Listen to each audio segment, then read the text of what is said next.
नमस्कार विद्यार्थी मित्रांनो, ज्ञानदीपमध्ये तुम्हा सर्वांचं मनापासून स्वागत आहे। या वर्षीची आपल्या ज्ञानदीप अकॅडमीची UPSCची इंग्लिश मीडियमची बॅच सुरू होते 16 जून 2025 ला। ही बॅच प्रिलिम्स मेन्स इंटरव्ह्यू या सगळ्या पर्स्पेक्टिव्हने असणार आहे। सगळ्यात महत्त्वाची गोष्ट अशी आहे की या ठिकाणी तुमच्या आन्सर रायटिंगवर सगळ्यात जास्त फोकस करण्यात येणार आहे। आणि दुसरी महत्त्वाची गोष्ट की रोज सकाळी 7:30 वाजता आम्ही तुम्हाला बोलून या ठिकाणी तुमच्याकडनं आन्सर रायटिंग करून घेणार आहोत। यामुळे UPSCची आपली इंग्लिश मीडियमची जी ऑफलाईनची बॅच आहे 1 इयर बॅच प्रिलिम्स मेन्स इंटरव्ह्यूची ही सुरू होते 16 जून 2025 ला। यासोबतच UPSC मराठी माध्यमाची सुद्धा बॅच आम्ही सुरू करतोय।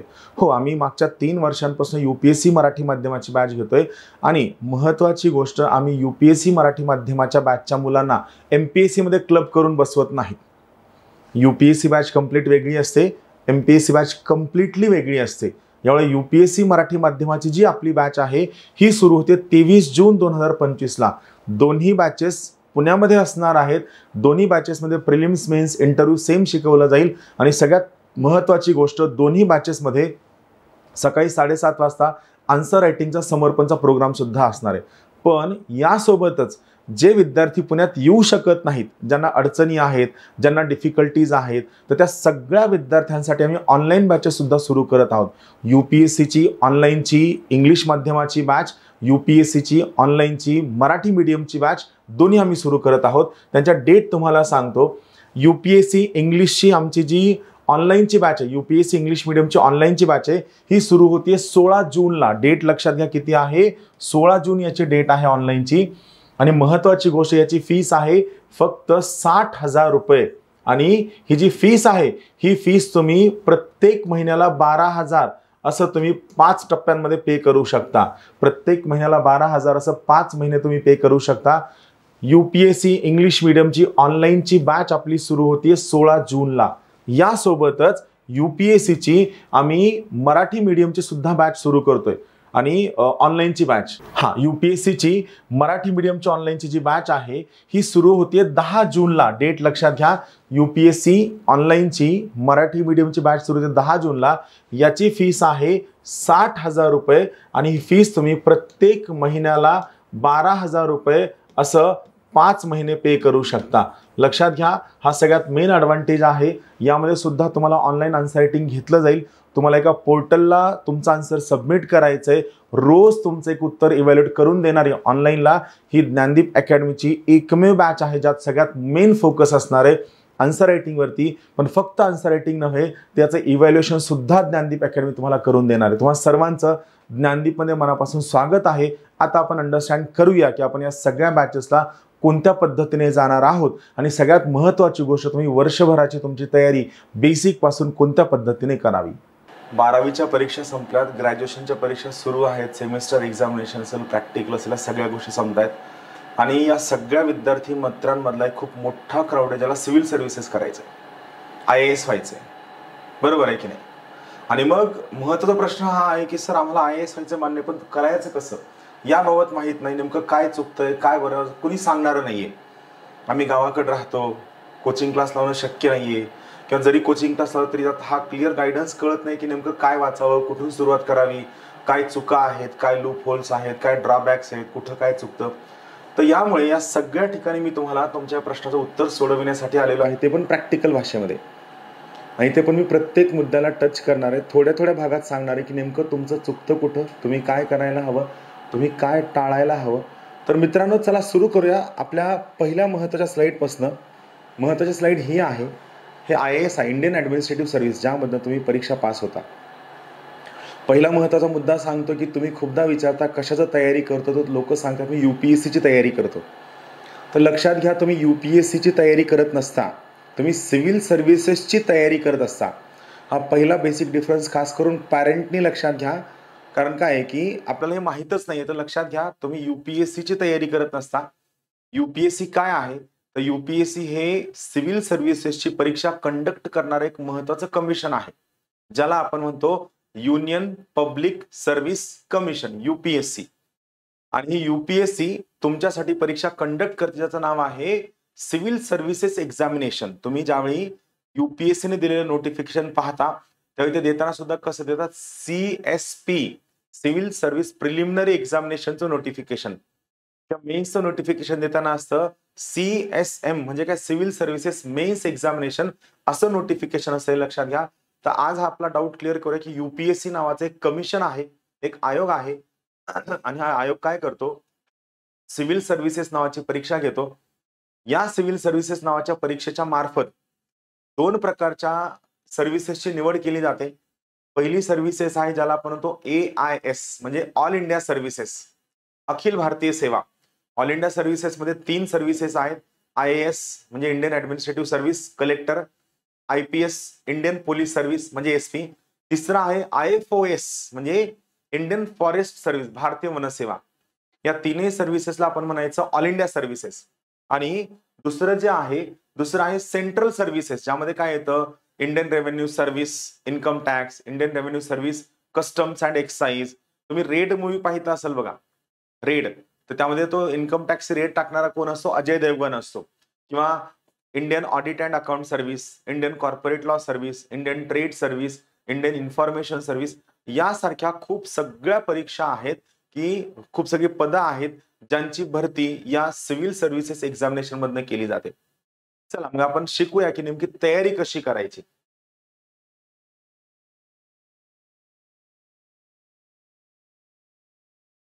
सगळ्यात पहिली महत्वाची गोष्ट मित्रांनो, अरे या ठिकाणी तर स्लाइड कोरी आली. मी तुम्हाला काहीतरी शिकवणार होतो आणि स्लाइडच अचानक कोरी आली. काय कारण असेल बरं, तुम्ही मला सांगा. मी स्लाइड कोरी का दिली असेल, तुम्हाला काय वाटतं? ही स्लाइड कोरी देण्याचं कारण काय असेल? What is your opinion? तर माझं स्वतःचं म्हणणं आहे की सध्या तुम्ही ज्या स्टेजला आहात, या स्टेजला तुम्ही स्वतः ब्लँक आहात. तुम्हाला काहीच माहित नाहीये या परीक्षेबद्दल. आणि तुम्ही ब्लँक असताना तुमच्या डोक्यात काय काय आहे मला माहितीये. तुम्ही भाषणं ऐकलीत, व्हिडिओ पाहितलाय, 12th फेल मूव्ही पाहितलाय, आठवतंय की नाही? हे सगळं तुम्ही पाहितलंय, तुमच्या पॅरेंट्सने, तुम्ही सगळे फुल्ली इन्स्पायर्ड आहात. आणि तुम्ही एवढे फुल्ली इन्स्पायर्ड आहात की तुमचं आता म्हणणं आहे की आता काही जरी झालं तरी मी काय होणार, मी कलेक्टरच होणार, मी IASच होणार. काही लोक ज्यांचं काय म्हणणं आहे की नाही नाही, मी फक्त कलेक्टर नाही होणार, मी भारतामध्ये फर्स्ट रँक आणून दाखवणार, फर्स्ट रँक. सोबत तुमच्यावेळी काही लोक जे जागरूक आहेत त्यांच्याबाबत काय झालंय, यांना थोडीशी जास्तची माहिती आहे, जास्तीची इन्फॉर्मेशन आहे. आणि जास्तीची इन्फॉर्मेशन असल्यामुळे काय, त्यांना कोणीतरी सांगितलं की अरे IAS होण्यासाठी खूप जास्त वेळ लागतो, परीक्षा टफ असते, किचकट असते. परत कुणीतरी ते महत्वाचं वाक्य वापरले की civil services examination is the toughest examination of Asia. माझं या वाक्याला कम्प्लिटली विरोध आहे. ऍब्सोल्युटली झूट वाक्य आहे. Civil services examination is the most unpredictable examination of Asia continent असं म्हणलं तरी चालतं. टफेस्ट एक्झामिनेशन कशाला म्हणायचं, ज्या एक्झामिनेशन मध्ये तुम्ही जर तेवढा अभ्यास केला, तेवढं इंटेलेक्ट वापरलं, तेवढ्या थिअरीजचा अभ्यास केला, तेवढ्या गोष्टींचा जर अभ्यास केला, तर त्या पर्टिक्युलर केसमध्ये ती एक्झामिनेशन टफेस्ट होईल. कारण तुम्ही ते सगळे थिअरम्स, त्या गोष्टी जर स्टडी केलं तुम्हाला नक्की जमणार आहे. पण या ठिकाणी ही मोस्ट अनप्रेडिक्टेबल आहे. या परीक्षेची प्रेडिक्टॅबिलिटी कशी वाढवायची, या परीक्षेमधील रिझल्ट कसा वाढवायचा, आपल्या काय चुका आहेत त्या कसं टाळायचं मी ठिकाणी सांगणार आहे. तो काही लोकांचं म्हणणं भारतात पहिली रँक काढायची, काही लोकांचं म्हणणं आहे मी महाराष्ट्रात फर्स्ट रँक काढणार आहे, काही लोकांचं म्हणणं आहे मी फर्स्ट अटेम्प्ट मध्येच पास होणार आहे, काही जरी झालं तरी मी पहिल्या अटेम्प्टलाच पास होणार आहे. अशी ही खूप सगळी लोक आहेत. बरोबर आहे, ही सगळी लोक आहेत. सोबतच इथं गोष्ट काय आहे, काही लोकांचं म्हणणं की सर मी या परीक्षेसाठी काहीही करायला तयार आहे. तुम्ही ऐकलं असेल हे वाक्य, I am ready to do anything. Sir तुम्ही मला काहीही सांगा, मी दिवसातले 28 तास अभ्यास करायला तयार आहे परीक्षा पास होण्यासाठी. सर तुम्ही फक्त सांगा ते करतो. तुमचं म्हणणं असं आहे की मी तुम्हाला सांगणार, हा आता काय करायचं, जायचं, एक बकेट पाण्यानं भरून खाली ठेवलीये, ती बकेट पायऱ्याने वर आणून 7व्या मजल्यावर आणायची, परत बकेट खाली, असं मी काय म्हणणार आहे का? ही जी लोक आहेत की sir I am ready to do anything, sir माझी काहीही करायची तयारी आहे परीक्षा पास होण्यासाठी. आणखीन एक महत्वाचा वर्ग आहे ज्याचं काय म्हणणं की sir this examination is my life. मी लहान असताना IAS व्हायचं स्वप्न बघितलं होतं. मला सांगा लहान असताना शेंबूड पुसायचा कळत होता का? काहीही भाषणं करायची. सर मी लहान असताना, सर 3रीला असताना मला कळलं की आपण कलेक्टर व्हायला पाहिजे. 3रीला मॅडमच्या छडीनं जी चड्डी लाल व्हायची ते कळत नव्हतं आणि तुम्ही म्हणता की लहान असताना मला वाटायचं IAS व्हायचं. 12वी संपेपर्यंत आपण डॉक्टर आणि इंजिनियर या गर्दाड्यातून बाहेर पडलेलो नसतो. लहानपणी तुम्हाला कुठनं खूप रेअरली एखाद दुसरी केस असते जी पण पुण्या मुंबई सारख्या शहरात वाढलेली, ज्याला कळतं की आपण IAS व्हायचं, किंवा एखाद्या शहरात जर खूप गावामध्ये त्यांच्या गावातले खूप लोक जर अधिकारी झाले असतील तर त्या ठिकाणी केस असते. पण बाकीची लोक उठायचं भाषण करायची, उठायचं भाषण करायची. माझं आयुष्य आहे, लहान असताना माझं स्वप्न होतं, सर हे माझं ड्रीम आहे, मी यासाठी काही झोकून देण्यात तयार आहे. ज्या सगळे विद्यार्थी हे असं धिगाणं भरून इन्स्पिरेशन घेऊन ही परीक्षाची तयारी करण्यासाठी आलेले आहेत, त्या सगळ्या विद्यार्थ्यांना माझी कळकळीची विनंती आहे की जर समजा तुम्ही इन्स्पिरेशन पहिल्या दिवशी किंवा पहिल्या महिन्याभरात टाकून देण्याची तयारी असेल तर सिव्हिल सर्व्हिसेसकडे या. जर तुमच्या मनामध्ये हे इन्स्पिरेशन टाकून देण्याची जर तयारी नसेल तर मी परत एकदा सांगतो की प्लीज सिव्हिल सर्व्हिसेसकडे येऊ नका. तुम्ही प्रॅक्टिकली अभ्यास करत नाहीत, समजून घेऊन अभ्यास करत नाहीत, परीक्षेला न्याय देत नाहीत आणि तुम्ही 4 ते 5 वर्ष या ठिकाणी स्पेंड करता आणि मग तुम्ही स्पर्धा परीक्षेला नाव ठेवता. तुम्ही स्पर्धा परीक्षेला नाव ठेवल्यामुळं नंतरचा जो ऍस्पिरंट आहे, ज्याला चांगलं करिअर करायचंय, ज्याचं स्वप्न आहे, तो तुमच्या या 5 वर्षानंतरच्या फेल्युअरच्या भाषणाला ऐकून स्वतः डिमॉरलाइज होतो आणि मग मराठी टक्का स्पर्धा परीक्षेमधनं कमी व्हायला सुरू होतो. मी आणखीन एक खूप सगळ्या लोकांचं बघितलंय, ज्या लोकांना अकॅडमिक ॲरोगन्स असतो. बघा, अकॅडमिक ॲरोगन्स माहितीये ना? अकॅडमिक ॲरोगन्स म्हणजे काय की अख्ख्या कॉलनीमध्ये, अख्ख्या गल्लीमध्ये तो एकटाच व्यक्ती हुशार असतो. अकॅडमिक ॲरोगन्स शब्द महत्वाचा आहे. तो एकटाच हुशार असतो, बाकी त्याला वाटतं की कोणी हुशार नाहीये. पहिली ते 10वी, पहिली ते 9वी 99%, 10वीला 100%, 12वीला 97%, कॉलेजला. हा जो अकॅडमिक ॲरोगन्स आहे हा खूप घातक आहे मित्रांनो. परत एकदा सांगतो, ज्या लोकांना 10वीचे मार्क, 12वीचे मार्क, ग्रॅज्युएशनचे मार्क यावरती अवास्तव, आवाजवी, अनाठायी गर्व आहे, त्यांच्यासाठी परीक्षा नाही. का? तुमच्या अकॅडमिक परफॉर्मन्स इथं महत्वाचं ठरतं, पण तुमचे 10वीचे, 12वीचे, ग्रॅज्युएशनचे टक्के याच्या आधारावरती तुम्हाला जर वाटतं की नाही मग मी परीक्षा नक्की पास होईल, तर तुम्ही लक्षात घ्या, ही परीक्षा कम्प्लिटली वेगळी आहे. ही परीक्षा कम्प्लिटली वेगळ्या धाटणीची आहे. यावर तुम्हाला काम करायचं. म्हणून सगळ्यात महत्वाची गोष्ट, तुम्ही सगळ्यांनी महत्वाचं पहिलं काम काय करायचं आहे, जे सगळे लोक स्पर्धा परीक्षेची तयारी करायला आलेत, जे सध्या हवेमध्ये आहेत, ज्यांना वाटतं की मी गेलो की पहिल्या अटेम्प्टला IAS होईल, कलेक्टर होईल, किंवा ज्यांना वाटतं भारतात, राज्यात, महाराष्ट्रात पहिला येऊन जाईल, त्या सगळ्या विद्यार्थ्यांना मी सांगू इच्छितो की पक्क लक्षात घ्या, एक सगळ्यात महत्वाचं गणित आहे, तुम्ही जमिनीवर येणं गरजेचं आहे. आणि दुसरी सगळ्यात महत्वाची गोष्ट, तुम्ही परीक्षा समजून घेणं गरजेचं आहे. तुम्ही जर परीक्षा समजून नाही घेतली तर तुम्हाला न्याय मिळणार नाही. तिसरी, third most important thing, you must learn to give justice to this examination. तुम्ही या परीक्षेला जर न्याय देऊ शकलात तरच फायदा आहे, तरच तुम्ही पास व्हाल. जर तुम्ही परीक्षेला न्याय दिला नाहीत आणि स्वतःच्या भ्रामक कल्पनांमध्ये जर अडकून पडलात तर मी तुम्हाला सांगतो की परीक्षा तुमच्यासाठी नाही. तुम्ही परत या ठिकाणी स्पर्धा परीक्षेला बदनाम करून निघून जाल. म्हणून येण्याच्या अगोदर परीक्षा समजून घ्या, चांगल्या पद्धतीने अंडरस्टँड करा आणि त्याच्यानंतर मग तुम्ही ठरवा की तुम्हाला या ठिकाणी यायचं आहे की नाही. हे खूप महत्वाचं आहे, खूप जास्त गरजेचं आहे. राईट. चला आता आपण काय करूया, जमिनीवर यायचं म्हणजे नेमकं काय करायचंय, तर आपल्याला एक पहिला बेसिक मुद्दा समजून घ्यायचा आहे. काय आहे तर एक्झाम ऑफ व्हॉट, ही परीक्षा नेमकी कशाची आहे. मी कोणत्याही नवीन विद्यार्थ्याला विचारलं की ठीक आहे तू UPSC करण्या, खूपदा काय होतं, पॅरेंट लोक येतात, विद्यार्थ्याला घेऊन येतात, मग त्याला प्रश्न विचारतो की तुला UPSC बद्दल काय माहित आहे. तो म्हणला सर मला पॅटर्न माहित आहे, NCERT वाचायचं माहित आहे, द हिंदू रिडिंग माहित आहे. ठीक आहे, अग्रीड. कारण काय हे सगळीकडे मिळतं, काय वाचायचं काय नाही. इथं एक महत्वाचा प्रश्न मी त्याला विचारतो की UPSC पास होण्यासाठी नेमकी कोणती क्वालिटी आवश्यक आहे. त्यात तो सांगतो सर UPSC पास होण्यासाठी तुम्हाला UPSC स्वतःचं आयुष्य वाटली पाहिजे. बिलकुल नाही. UPSC माझं स्वप्न आहे, आयुष्यभराचं स्वप्न आहे. बिलकुल नाही, सब झूठ आहे. सगळं सगळं झूठ आहे. परत एकदा सांगतोय, खूप सोप्या भाषेमध्ये सांगतो. मी सिव्हिल सर्व्हिस का म्हणत नाही, कारण ते सगळ्या लोकांना कळणार नाही. आपल्या मराठी विद्यार्थ्यांना, मराठी पालकांना UPSC हा शब्द जास्त अंगवळणी पडलाय, त्यामुळे मी सिव्हिल सर्व्हिसेसच्या ऐवजी UPSC हा शब्द वापरतोय. बिलकुल नाही, सब सब सब झूठ आहे. UPSC काय आहे, साध्या सोप्या सरळ एकदम सिंपल भाषेमध्ये सांगतो. UPSC ची परीक्षा ही फक्त तुम्हाला चांगली नोकरी मिळवून देणारी परीक्षा आहे, तुम्हाला चांगली एम्प्लॉयमेंट मिळवून देणारी परीक्षा आहे. याच्या पलीकडे काहीच नाही.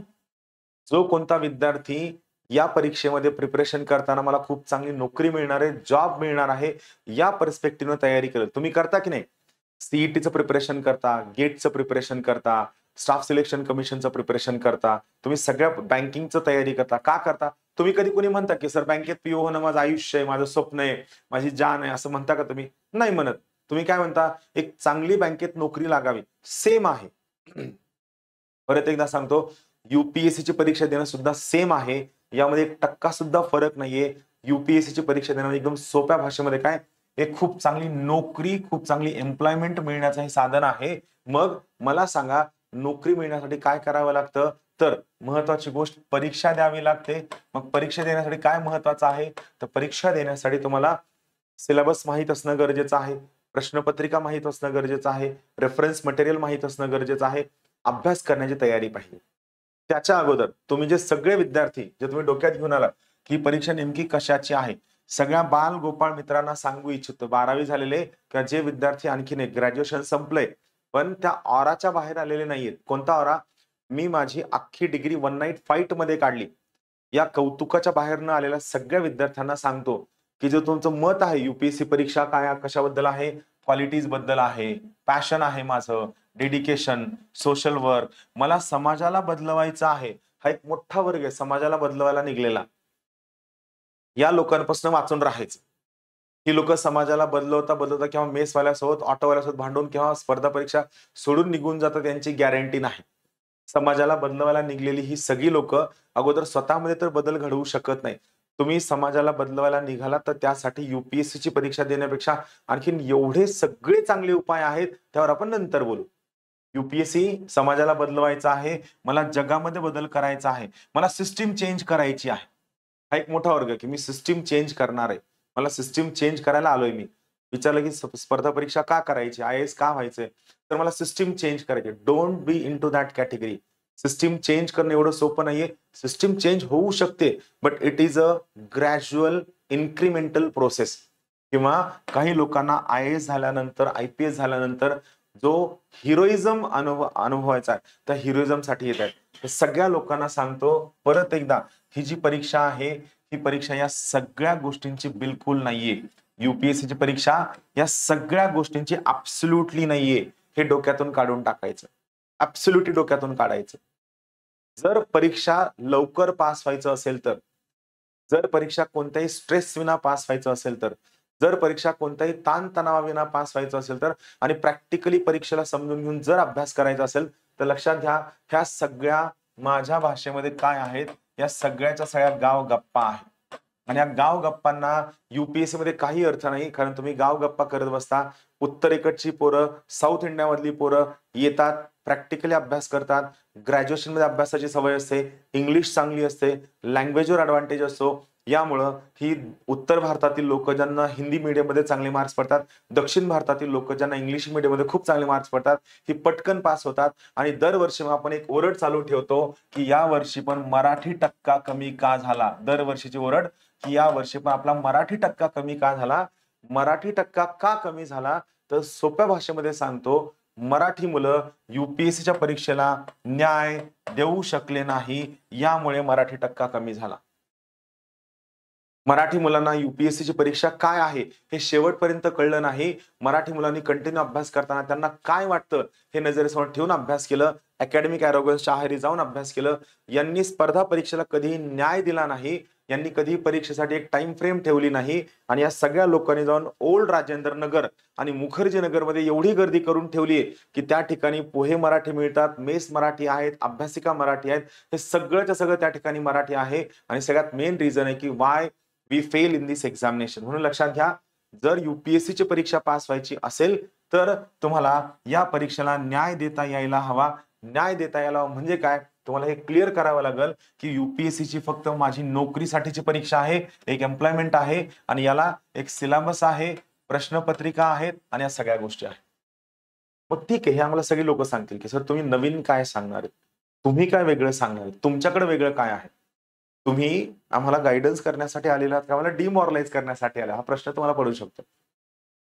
प्रश्न पडणं स्वाभाविक आहे, तुम्हाला माझा राग येणं सुद्धा स्वाभाविक आहे. पण माझं म्हणणं आहे की जोपर्यंत तुम्ही स्वतःला जोखत नाहीत, जोपर्यंत तुम्हाला स्वतःचा अंदाज येत नाही, हा याचा अर्थ असा बिलकुल नाहीये की माझं म्हणणं आहे की ज्याला वाटतं की आपण पास होऊ शकत नाही त्याने येऊ नये, असं बिलकुल नाही. प्रत्येकाने यावं.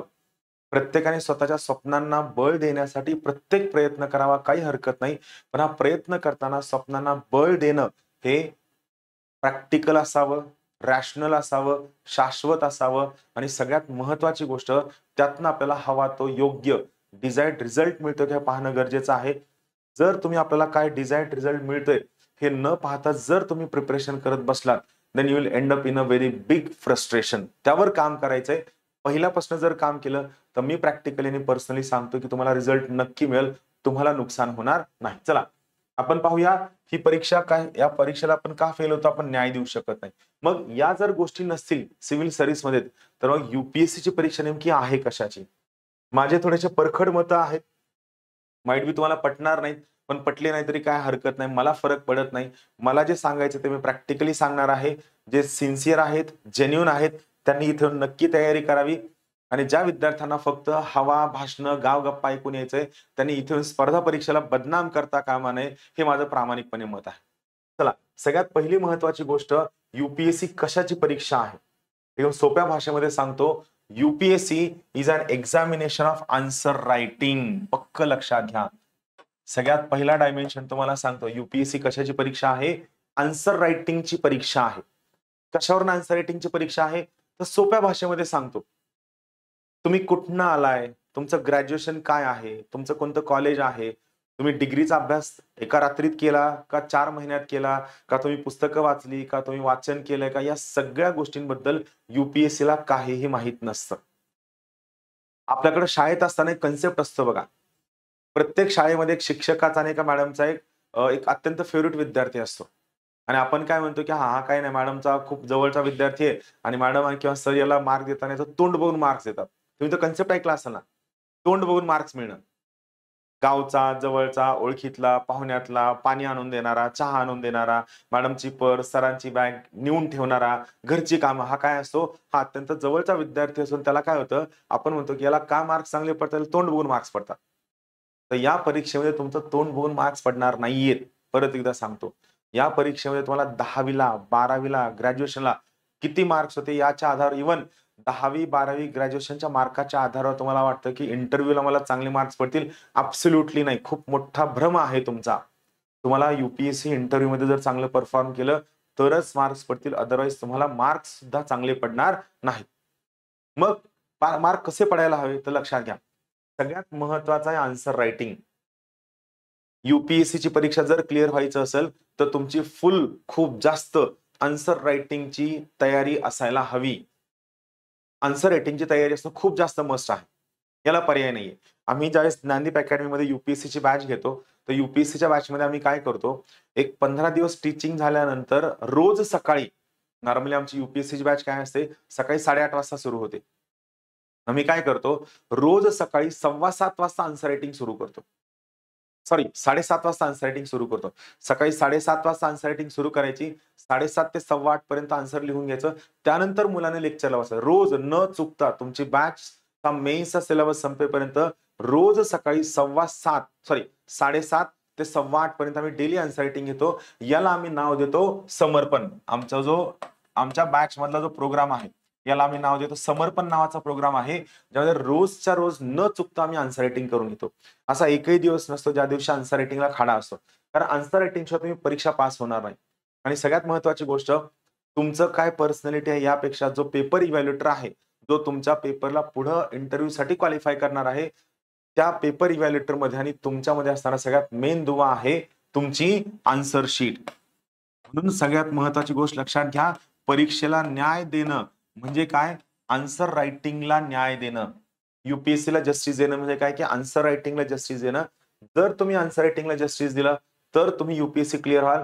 जर तुम्ही हा विचार करता की माझे 2-3 वर्षांचं सगळं चांगलं प्रिपरेशन झाल्यानंतर, माझं सगळं रीडिंग झाल्यानंतर मग मी आन्सर रायटिंग करतो, तर मित्रांनो ट्रस्ट मी, असं कधीही होणार नाही. आणि तुम्हाला हे सुद्धा कळणार नाही की 2-2.5 वर्ष झाल्यानंतर अरे आपल्याला आन्सर रायटिंग जमतच नाहीये, आणि 2-2.5 वर्षानंतर मग मात्र तुम्ही ते सिनियर झालेले असतात. गायडन्स करणारे सिनियर, ज्यांना मी एक शब्द वापरतो भाऊ. हा इंटरेस्टिंग शब्द आहे, गायडन्स करणारा भाऊ. ज्याला सदाशिव पेठेमध्ये किंवा ज्या सगळ्या ठिकाणी स्पर्धा परीक्षा सुरू आहे त्या ठिकाणी कोणती मेस चांगली आहे, कुठं रूम चांगल्या मिळतात, कोणत्या मेसला जायचं नाही, कुठं चहा चांगला असतो, कोणता चहावाला खडूस आहे, कोणता कोचिंग क्लास चांगला आहे, कोणता कोचिंग क्लास वाईट आहे, हे सगळं माहित असतं. हा भाऊ मागचे 5 वर्ष या ठिकाणी पडीक असतो. हा भाऊ या ठिकाणी 5 वर्ष पडीक असतो. बरोबर आहे. हा भाऊ पर्सनली पास झालेला असतो, पण याच्याबद्दल अख्ख्या समाजात प्रचंड आदर असतो. भाऊला काही विचारा सगळं माहिती आहे. शनिवार वाड्यात कोणत्या शनिवारी जायचं हे पण माहित असतं. भाऊ कधी पास झाले नाही. भाऊ सगळ्यांना ते एक्झाम सेंटरला सोडणं, मेसची काळजी घेणं, जेवायची काळजी घेणं, नाश्त्याची काळजी हे का होतं माहितीये का? कारण या भाऊने सुरुवातीपासून आन्सर रायटिंग केलेली नसते आणि 2-2.5 वर्षानंतर भाऊचा रेझिस्टन्स, इनर्शिया एवढा जास्त असतो, की या भाऊला आन्सर रायटिंग काही जमत नाही आणि मग तो समोरच्यांना गाईडन्स करायला सुरू करतो. म्हणून महत्वाचं काय आहे? पहिला मुद्दा, UPSC is an examination of answer writing. पहिल्या दिवसापासून पक्क डोक्यात ठेवायचं. यूपीएससी ही आन्सर रायटिंगची परीक्षा आहे. दुसरं काय आहे? तर इथं लक्षात घ्या, यूपीएससीची जी परीक्षा आहे, ही परीक्षा UPSC is an examination of language. भाषेची परीक्षा आहे, लँग्वेज. बरोबर आहे की नाही? तुम्ही स्वतः पहा, जेव्हा तुम्ही एखाद्या व्यक्तीला किंवा कुणालाही भेटायला जाता, त्या व्यक्तीची भाषा चांगली असेल, त्या व्यक्तीची लँग्वेज चांगली असेल, त्या व्यक्तीचं समजावणं चांगलं असेल, तुम्हाला इम्प्रेसिव्ह वाटतं की नाही? तुमच्या समोर 2 आन्सर रायटिंगचे पेजेस आणून दिले आणि या पेजेसमध्ये दोघांचा कंटेंट सेम आहे. दोघांचा कंटेंट मध्ये आतला गाभा सेम आहे. फक्त काय आहे, एकाने अत्यंत स्वच्छ, सुंदर, सुवाच्य भाषा वापरलेली आहे. टेक्निकल वर्ड चांगले, दुसऱ्याने काय केले, बोली भाषा वापरली आहे. सेम कंटेंट असून फायदा आहे का? नाही. मला सांगा, तुम्हाला एखादा व्यक्ती मार्क देताना कशावरती मार्क देईल? जर तो तुमच्यावरती इम्प्रेस झाला, जर त्याला वाटलं की हा माणूस चांगला आहे, स्मार्ट आहे, हार्ड वर्किंग आहे, सिन्सिअर आहे, तर तो तुम्हाला मार्क देईल. त्यामुळे लक्षात घ्या, यूपीएससी जर एक्झामिनेशन आन्सर रायटिंगची असेल, तर सगळ्यात मेन तुम्हाला कशावर फोकस करायचं आहे? लँग्वेजवर फोकस करायचा आहे. लँग्वेजवर. इथे एक महत्त्वाचा पॉइंट लक्षात घ्या. तुम्ही सगळे विद्यार्थी मराठीमध्ये किंवा इंग्लिशमध्ये तुम्ही एक्झामिनेशन देऊ शकता. महत्त्वाचं आहे, तुम्ही मराठीमध्ये सुद्धा पेपर देऊ शकता, इंग्लिशमध्ये सुद्धा पेपर देऊ शकता. इथे एक महत्त्वाचा पॉइंट आहे. खूप सगळे विद्यार्थी खूपदा डाऊट विचारतात, की सर माझं ॲग्रीकल्चर ग्रॅज्युएशन आहे, बॉटनी आहे, झूलॉजी आहे, मेडिकल सायन्स आहे, मेकॅनिकल इंजिनिअरिंग, इलेक्ट्रिकल इंजिनिअरिंग, तर मग हे पेपर मी मराठीतून द्यावे लागतील का? बिलकुल नाही. तुम्ही जीएसचे पेपर मराठीत देऊ शकता आणि हे जे टेक्निकल सब्जेक्ट्स आहेत, इंजिनिअरिंगचे सब्जेक्ट्स, मॅथमॅटिक्स असेल, तुमचं मेडिकल सायन्स असेल, ॲग्रीकल्चर, हॉर्टिकल्चर ऑप्शन, हे सगळे ऑप्शन तुम्हाला इंग्लिशमध्येच द्यावे लागतात. हे ऑप्शन मराठीमध्ये देण्याची मुभा त्या ठिकाणी नाही. पण अदरवाईज लक्षात घ्या, तुम्ही मराठीमध्ये देणार आहात का इंग्लिशमध्ये? आणखीन एक महत्त्वाचा खूप मोठा गैरसमज आहे, की मराठीत जास्त मार्क्स येत नाहीत, इंग्लिशमध्ये जास्त मार्क्स येतात. असं सुद्धा काही नाहीये. मला सांगा, जर परीक्षेत तुम्ही चांगलंच लिहिलं नाही तर मार्क्स कुठून येतील? तुमच्याकडे कंटेंट नसतो, भाषा चांगली नसती, हस्ताक्षर चांगलं नसतं, तुम्ही परीक्षेच्या त्या पेपरचे नियम फॉलो केलेले नसतात आणि मग तुम्ही म्हणता, की मी सगळा पेपर कव्हर केला, 10-15 पुरवण्यात जोडल्या, तरी सुद्धा मला मार्क्स आले नाही. खरं तर यूपीएससी मध्ये सप्लिमेंट हा प्रकार नाहीये. लिमिटेड पेजेस दिले जातात. तुम्हाला त्या लिमिटेड पेजेसवरच लिहायचं असतं. क्वेश्चन पेपर प्रिंट करून आलेला असतो. त्या क्वेश्चनच्या खाली लिमिटेड जागा दिलेली असते. तुम्ही जर त्या ठिकाणी चुकीचं उत्तर लिहिलं किंवा उत्तराला जर स्क्रॅच केलं, तुम्हाला सेपरेट वेगळी दुसरं कोणतंही आन्सर बुकलेट दिलं जात नाही. जे एक आन्सर बुकलेट तुम्हाला मिळतं, त्याच आन्सर बुकलेटवर तुम्हाला लिहायचं असतं. वेगळं आन्सर बुकलेट तुम्हाला मिळत नाही. प्रिंटेड जागा, स्पेस लिमिटेड असतो. या सगळ्यांचा विचार करून तुम्हाला तुमच्या लँग्वेजवर काम करायचं आहे. मी कंटेंटकडे येतही नाहीये. महत्वाचं मी काय सांगितलं, UPSC is an examination of answer writing. दुसरं, UPSC is an examination of language. तुम्हाला भाषेवर काम करायचंय. भाषा मग ती मराठी असू शकते किंवा इंग्लिश असू शकते, फरक पडत नाही. पण पक्क लक्षात घ्या, UPSC is an examination of language. मग तिसरं काय आहे? तर तिसरा सगळ्यात महत्वाचा मुद्दा आहे, जो लक्षात ठेवण्यासारखा आहे. UPSC is an examination of content. सगळ्यात महत्वाची बाब, कंटेंट. म्हणजे कंटेंट म्हणजे काय? तर जो प्रश्न विचारला गेलेला आहे, त्या विचारल्या गेलेल्या प्रश्नांच्या बाबतीत तुमच्याकडे मुद्देसूद डेटा आहे का? महत्वाचा डेटा आहे का? सुरुवातीला काय लिहायचंय, नंतर काय लिहायचंय, कोणते पॉईंट काढून टाकायचे, कोणत्या केस स्टडीज वापरायच्यात, कोणत्या डायग्राम्स वापरायच्यात, कोणता ग्राफ वापरायचा आहे. थोडक्यात तुम्ही त्या पर्टिक्युलर गोष्टीवरती कन्सेप्च्युअली क्लिअर आहात का? कन्सेप्च्युअल क्लॅरिटी ही सगळ्यात महत्वाची आहे. त्याशिवाय कंटेंट येत नाही, लक्षात घ्या. कन्सेप्च्युअल क्लॅरिटी हा सगळ्यात महत्वाचा भाग आहे. याशिवाय तुम्हाला मार्क्स येणार नाहीत. कन्सेप्च्युअल क्लॅरिटी सिंपल कन्सेप्ट आहे. तुम्ही एखादं पुस्तक येता आणि सांगता, की सर मी हे पुस्तक 10 वेळेस वाचलं.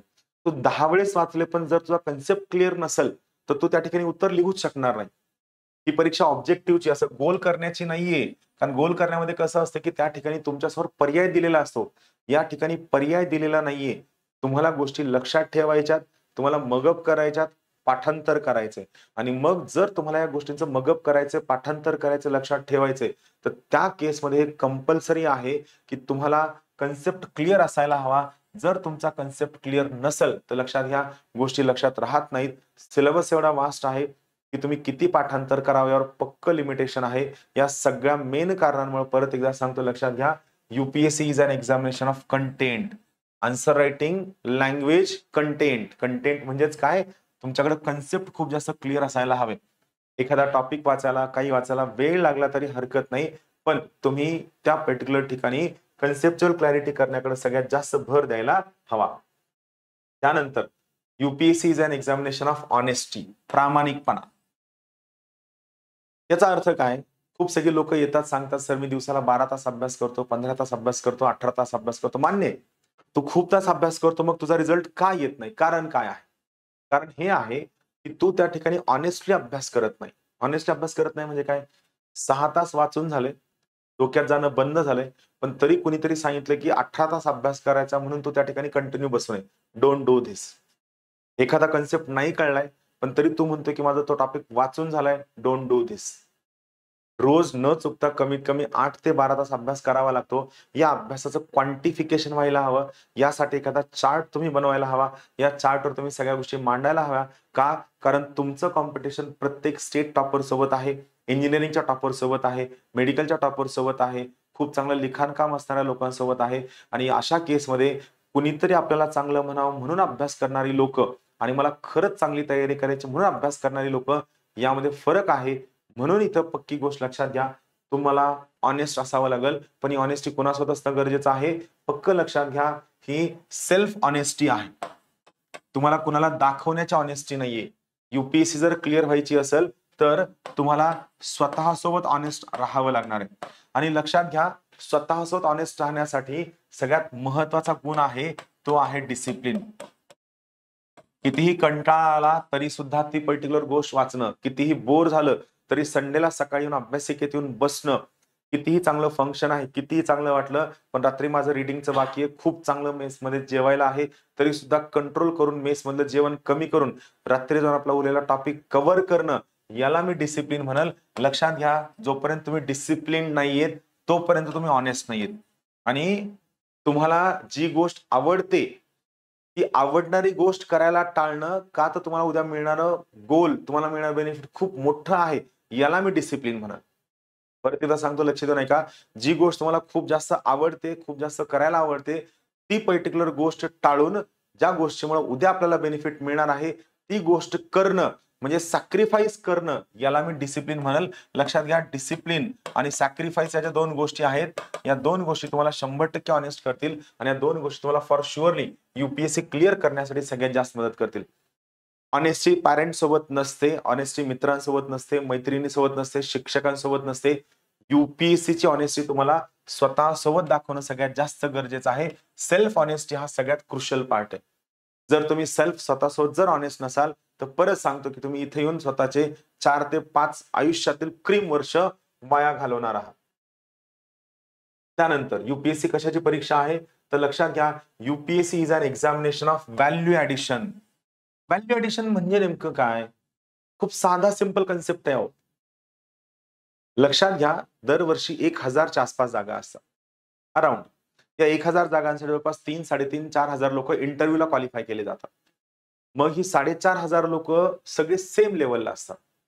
पण यातील काही लोक असे असतात, जे कंटिन्यू हा विचार करतात, की माझं जे प्रत्येक उत्तर आहे, हे प्रत्येक उत्तर युनिक कसं केलं जाईल, हे प्रत्येक उत्तर वेगळं कसं केलं जाईल, किंवा तो एक पर्टिक्युलर व्यक्ती असतो जो कंटिन्यू हा विचार करतो, की माझ्या उत्तरामध्ये मी वेगळं असं काय टाकावं. एखादी लँग्वेज, एखादं सेंटेन्स, एखादा शब्द, एखादी डायग्राम, ग्राफ, फ्लो चार्ट किंवा एखादं क्रिएटिव्ह सेंटेन्स किंवा एखादं सुभाषित, एक जे मी असं वेगळं काय टाकू, की ज्यामुळं मला प्रत्येक प्रश्नामध्ये अर्धा मार्क एक्स्ट्रा मिळेल. तुम्ही तर लक्षात घ्या, अर्ध्या मार्काचा बेनिफिट काय? एका पेपरमध्ये अराउंड 20 प्रश्न असतात. एका पेपरमध्ये जीएसच्या एका पेपर अराउंड 20 प्रश्न असतात. प्रत्येक प्रश्नात जर तुम्ही अर्धा मार्क एक्स्ट्रा विचार केला, बघा इंटरव्ह्यूला आलेले जवळपास सगळी लोक सेम इंटेलेक्टची असतात, सेम प्रिपरेशनची असतात, सेम ऑनेस्टीची असतात, सेम डेडिकेशनची असतात आणि त्यांनी तेवढ्याच पद्धतीने चांगलं प्रिपरेशन केलेलं असतं. तेवढंच चांगलं प्रिपरेशन केलेलं असतं.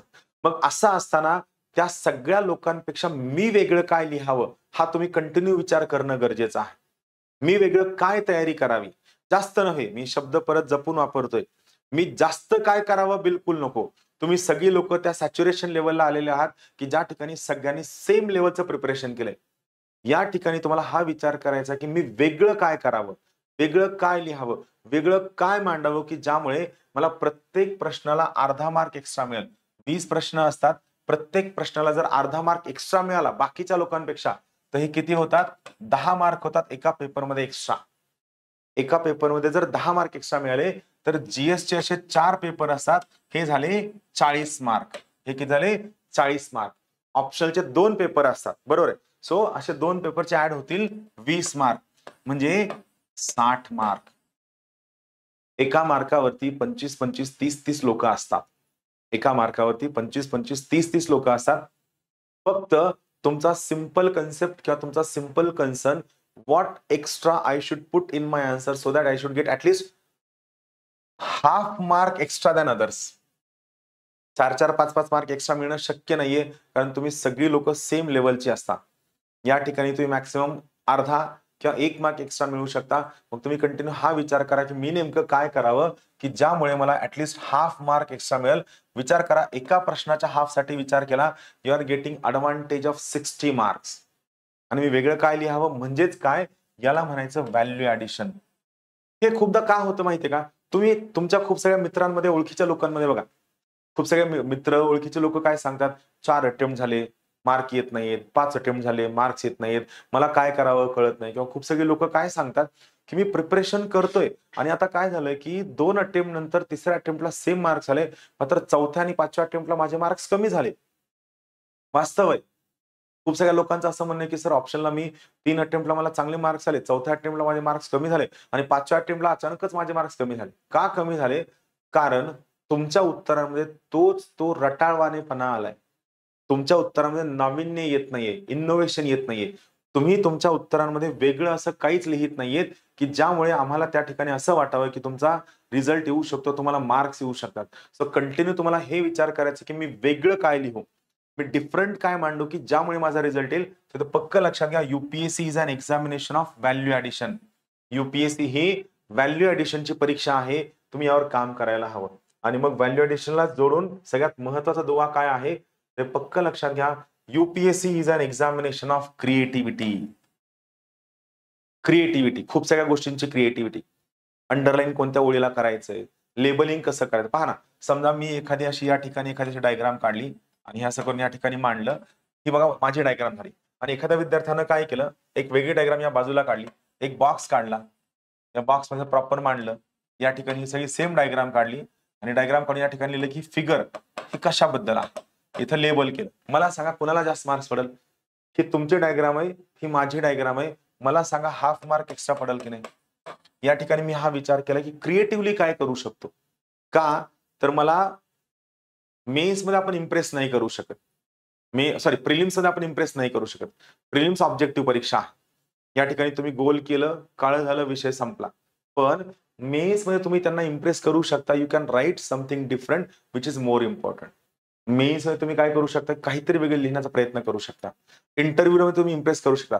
लक्षात घ्या, मेन्स, युपीएससी मेन्सची परीक्षा आणि युपीएससी इंटरव्ह्यूची परीक्षा दोन्ही सुद्धा कशा आहेत, you have to be impressive. तुम्ही इम्प्रेसिव्ह वाटण्याची परीक्षा आहे.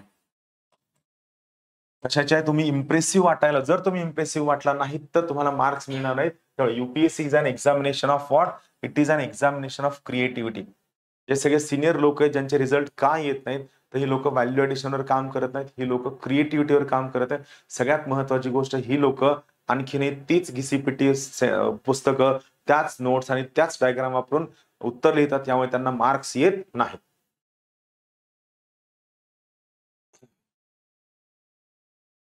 आता आपण मेन मुद्द्यावरती येऊया. मेन मुद्दा काय?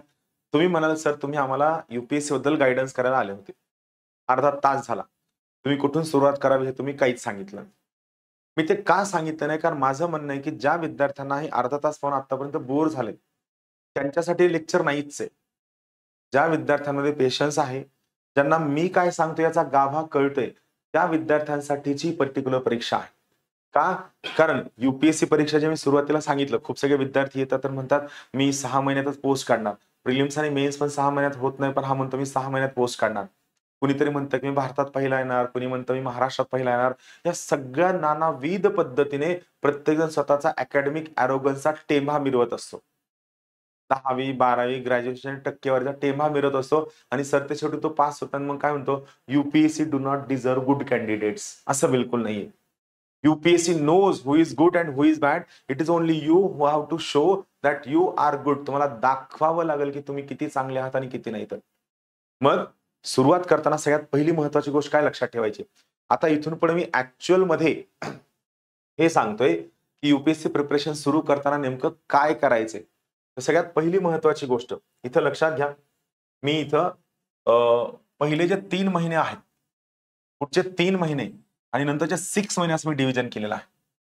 त्या पहिल्या 3 महिन्यात मी आणखीन एक महिना ऍड करतो. तो आहे first month. First month of your preparation. First month. काय लक्षात ठेवायचं?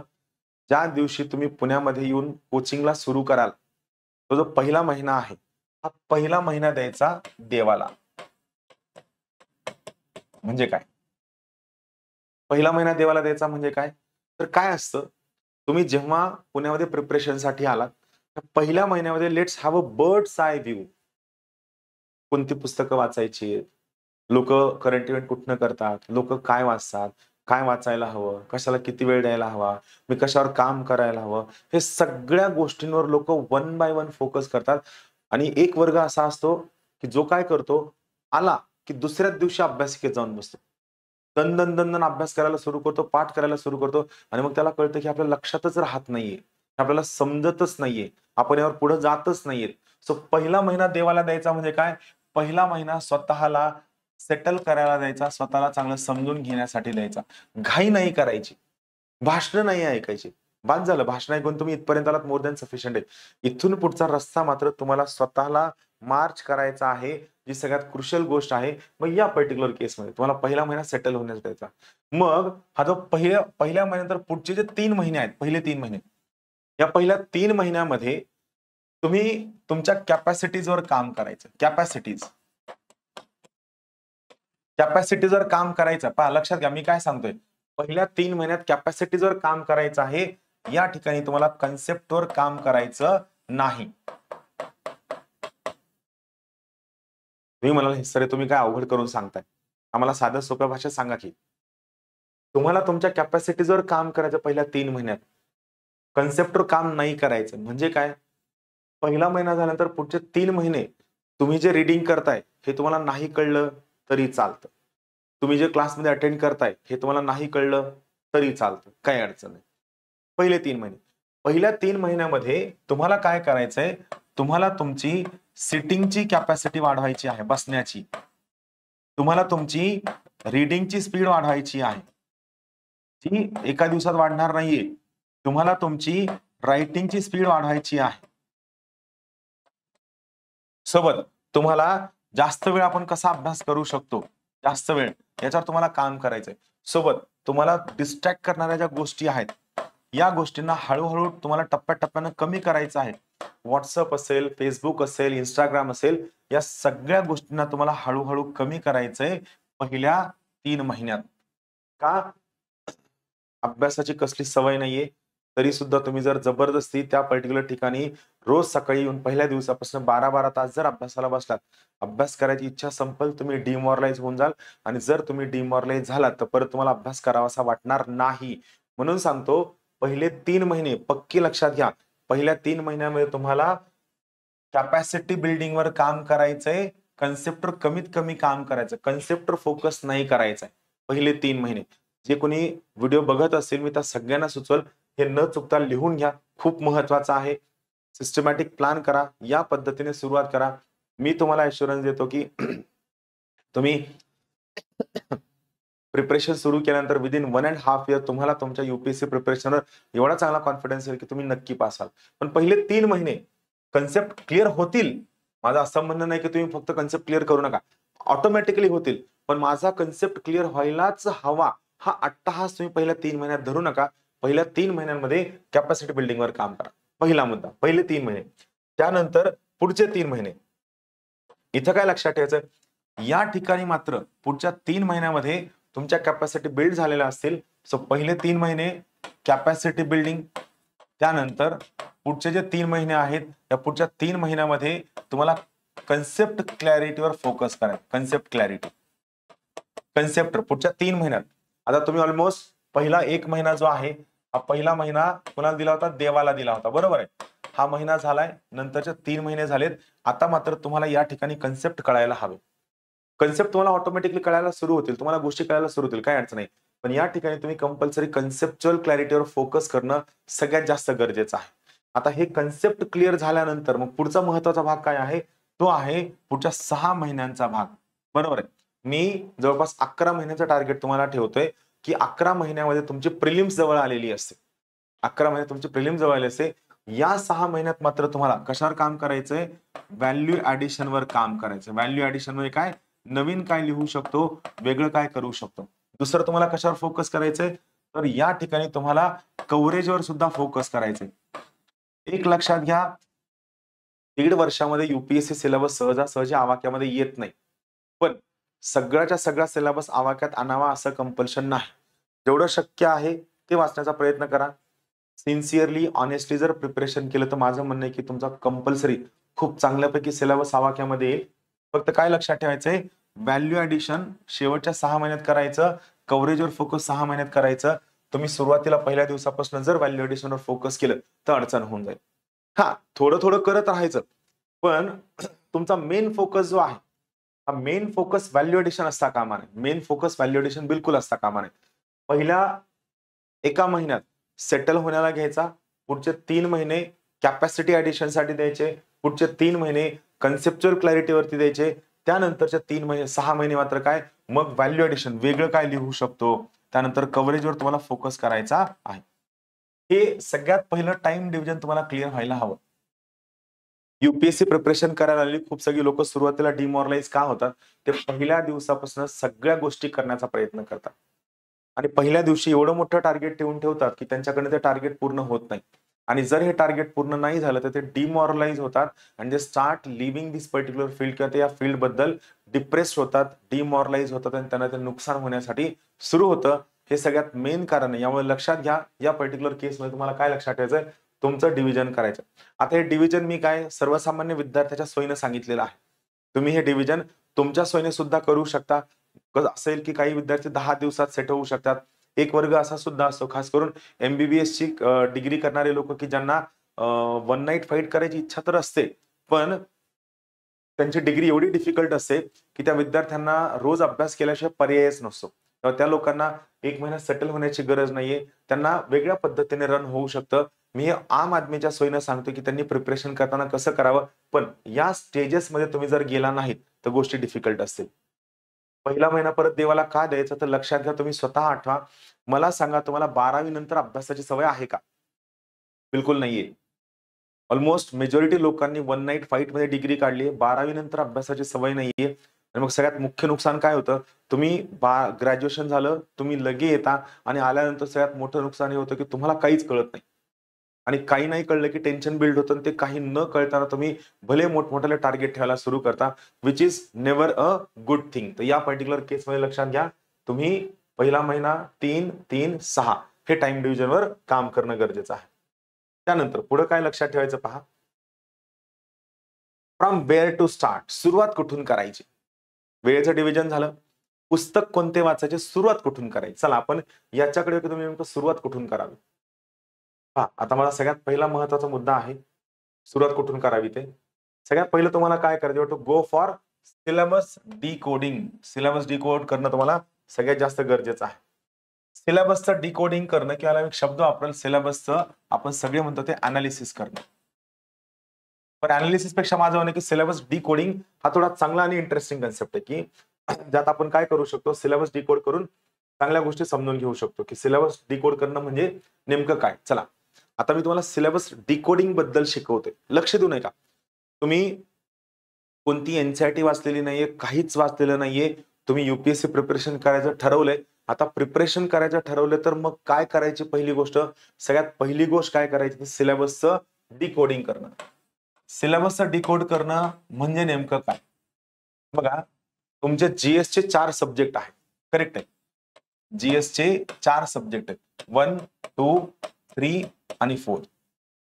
प्रत्येक जीएसचा सब्जेक्ट घ्यायचा. फॉर एक्झाम्पल जीएस 1 जो आहे यामध्ये काय आहे, हिस्ट्री आहे, जिओग्राफी आहे, सोसायटी आहे, त्यानंतर वर्ल्ड हिस्ट्री आहे. समजा तुम्ही काय केलं, सोसायटी घेतला, सगळं घ्यायचं. या सोसायटीच्या सिलेबस मध्ये एक पॉइंट आहे इंडियन सोसायटी. काय पॉइंट आहे, इंडियन सोसायटी. बरोबर. मग तुमचं काम काय असेल, सिलेबस डिकोड करणं म्हणजे काय पहा. मी थोडंसं आणखी इंटरेस्टिंगली सांगतो की यात काय करायचं. तुम्ही इंडियन सोसायटी हे पेज घेतलं, करेक्ट आहे. मग या इंडियन सोसायटीचा हा जो शब्द आहे, या सोसायटीला एक पेज घ्यायचं. एक पेज घ्यायचं. सिलेबस मधल्या प्रत्येक शब्दासाठी तुम्ही या पद्धतीने डिकोडिंग करणं गरजेचं आहे. परत एकदा सांगतो, सिलेबस मधल्या प्रत्येक शब्दासाठी तुम्ही या प्रकारे सिलेबस डिकोडिंग करणं गरजेचं आहे. तुम्ही काय केलं, सोसायटी शब्द घेतला. बरोबर. मग इथं सगळ्यात अगोदर काय करायचं, सोसायटीची मिनिंग काय आहे ते लिहायचे. मिनिंग तुमच्या भाषेमध्ये असावी. म्हणजे तुम्हाला परत अवघड नको जायला, तुमच्या लँग्वेज मध्ये असावी. मग याची डेफिनेशन तुम्ही या ठिकाणी लिहायची. डेफिनेशन वेगळी असते. डेफिनेशन कशी असते, शास्त्र शुद्ध असते. लक्षात घ्या, जे तुम्ही तुमच्या उत्तरात लिहिणार आहात शास्त्र शुद्ध असते. सोसायटी तुमच्या भाषेत काय शब्द आहे, समाज, जो तुम्हाला कळतो. डेफिनेशन वेगळी असते. मग इथं आणखीन लिहायचे कीवर्ड्स. महत्वाचे शब्द किती असावे या ठिकाणी. या पेजवर तुम्हाला 30 ते 35 कीवर्ड्स लिहायचे. 30 ते 35 शब्द. मी वाक्य म्हणत नाही, मी काय म्हणतोय, 30 ते 35 कीवर्ड्स. कीवर्डचं काय काम असेल, सोसायटी या शब्दावरती कोणत्याही प्रकारचा कोणताही फिरून शब्द आला तरी तुमच्या इंट्रोडक्शन मध्ये, त्या प्रश्नाच्या उत्तराच्या इंट्रोडक्शन मध्ये आणि त्या कन्क्लुजन मध्ये ते शब्द असणं कंपल्सरी आहे. याला मी शब्द वापरला काय, कीवर्ड्स. 30 ते 35 असे कीवर्ड्स लिहून ठेवायचे जे तुमच्या प्रश्न त्या सोसायटी या शब्दावर, Indian society, world society, Marathi society, UP वाली सोसायटी, हिंदी सोसायटी, कोणताही शब्द येऊ द्या, प्रश्न कसाही फिरून येऊ द्या, सोसायटी या शब्दाबद्दल तुम्हाला 30 ते 35 शब्द असे माहित असायला हवे की जे तुम्ही प्रश्न किती जरी फिरून विचारला तरी ते तुम्हाला त्या ठिकाणी लिहिता यायला हवं. 30 ते 35 कीवर्ड्स. त्याच्यानंतर इथं महत्वाचे एक्झाम्पल्स या ठिकाणी खूप नाही, 2 ते 3 एक्झाम्पल शॉर्ट मध्ये लिहायचं. लक्षात घ्या, तुम्ही हे जे डिकोडिंग करताय एकाच पेजवर व्हायला हवं, पुढच्या पेजवर जाता कामा नये. याचा अर्थ काय, तुम्ही कारकुनासारखं ढिगानं गोष्टी लिहित बसता कामा नये. जे सगळं मी सांगतोय एकाच पानावर व्हायला हवं. रादर असं पण होऊ शकतं की खूप सगळ्या शब्दांच्या बाबतीत तुम्हाला गोष्टी आढळणार नाहीत, सापडणार नाहीत, ते तुम्ही हाफ पेज मध्ये केलं तरी सुद्धा चालतं. आणि एक्झाम्पल नंतर सगळ्यात महत्वाची गोष्ट, तुम्ही कोणत्या डायग्राम्स टाकणार आहात ते 2 ते 3 डायग्राम्स तुम्ही या ठिकाणी लिहून ठेवायच्या. काढायच्या नाही, शब्द लिहून ठेवायचे. डायग्राम काय, वर्ड्स मध्ये लिहून ठेवायचं एकाच पेज मध्ये. का, तुम्हाला त्यामागचं कारण सांगतो. जेव्हा तुम्ही रिव्हिजन करता त्यावेळेस तुमचा जो आय स्पॅन असतो डोळ्यांचा, तो त्या एका पेज पुरता मर्यादित असतो. म्हणजे कधी कधी असं होतं की आपण वाचतो एक लाईन, आपले डोळे दुसरीकडे बघत असतात, आपण त्या शब्दाला नंतर दुर्लक्ष करतो आणि नंतर आपल्या हे लक्षात येते की या शब्दावर प्रश्न आलाय, पण तुमचे सबकॉन्शियस मेमरी स्ट्रॉंग असल्यामुळे तुम्ही तो शब्द जरी वाचण्यातनं मिस झाला असला तरी त्या शब्दाचं उत्तर तुम्ही त्या ठिकाणी लिहू शकता. सो यामुळं जे काय तुम्ही पेजवर नोट्स बनवणार आहात ते कसं बनवायचं, सिलेबस डिकोड करणार एका शब्दाचं डिकोडिंग फक्त एका पेजवर करायला हवं. मित्रांनो लक्षात घ्या, जो कोणी युपीएससी प्रिपरेशन सुरू करणार आहे त्याच्यासाठी हे कंपल्सरी आहे. परत एकदा सांगतो, युपीएससी प्रिपरेशन स्टार्ट करणाऱ्या प्रत्येक विद्यार्थ्यासाठी हे कंपल्सरी आहे की त्याने सगळ्यात पहिलं काम काय करावं, सिलेबस डिकोडिंग करावं. कोणतंही पुस्तक, कोणतीही एनसीईआरटी, कोणतंही स्टेट बोर्ड, कोणतंही रेफरन्स मटेरियल वाचायला न घेता प्रत्येक विद्यार्थ्याने सगळ्यात पहिलं काम काय करावं, सिलेबस समजून घ्यावा. सगळ्याच्या सगळा सिलेबस समजून घ्यावा. मी तुम्हाला सांगू ना, 80% युद्ध तुम्ही या ठिकाणी जिंकलाय की तुम्हाला सिलेबस माहित आहे. कारण यानंतर जेव्हा कधी कोणतंही रेफरन्स मटेरियल तुम्ही वाचाल त्या ठिकाणी तुम्हाला ही लिंक लागेल की हा या शब्दाबद्दलचा हा एक्झाम्पल आहे, ही डायग्राम आहे, यावर जर प्रश्न विचारला गेला तर आपण हे कीवर्ड्स टाकायला हवे, या पद्धतीने आपण अंडरलाइनिंग करायला हवं. हे डिकोडिंग, आणि हे डिकोडिंग तुम्ही सेल्फ करणं गरजेचं आहे. या डिकोडिंग एवढं महत्वाचं काहीच नाही. सिलेबस डिकोडिंग हा सगळ्यात क्रुशियल पॉइंट आहे. आम्ही आमच्या क्लासमध्ये कंपल्सरी प्रत्येकाला कंपल्शन करतो, सिलेबस डिकोडिंग शिवाय तू पुढे जाता कामा नये. क्लासकडनं सिलेबस डिकोड केलेला दिला जातो, पण क्लासचा सिलेबस रेडीमेड आहे, त्याचा काही फायदा नाहीये. तुम्हाला स्वतःला सिलेबस डिकोड करता यायला हवा, हा सगळ्यात क्रुशियल पार्ट आहे. सो सगळ्यात पहिला पॉइंट आपण काय पाहितला, तुम्ही सुरुवात कुठून करावी, तुम्ही सिलेबसच्या डिकोडिंग पासून सुरुवात करायला हवी. मग सिलेबसची डिकोडिंग झाल्यानंतर दुसरा जो सगळ्यात महत्वाचा मुद्दा आहे, तो महत्वाचा मुद्दा आहे क्वेश्चन पेपरचं अनालिसिस तुम्हाला करायचंय. क्वेश्चन पेपरचं अनालिसिस, हाऊ अँड वाय समजून घेऊया आपण. क्वेश्चन पेपरचं अनालिसिस करायचं म्हणजे काय करायचं, चला इथं थोडं इंटरेस्टिंगली सांगतो की तुम्हाला नेमकं काय करायचं. आता पहा, आपण विचार करूया GS1 चा. करेक्ट आहे, GS1.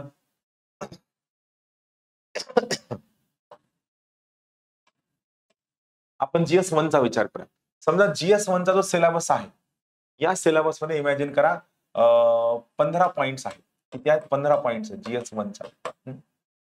तुम्हाला काय करायचंय, हे जे 15 पॉइंट्स आहेत, हे 15 पॉइंट्स 15 पेजेस वर लिहायचे.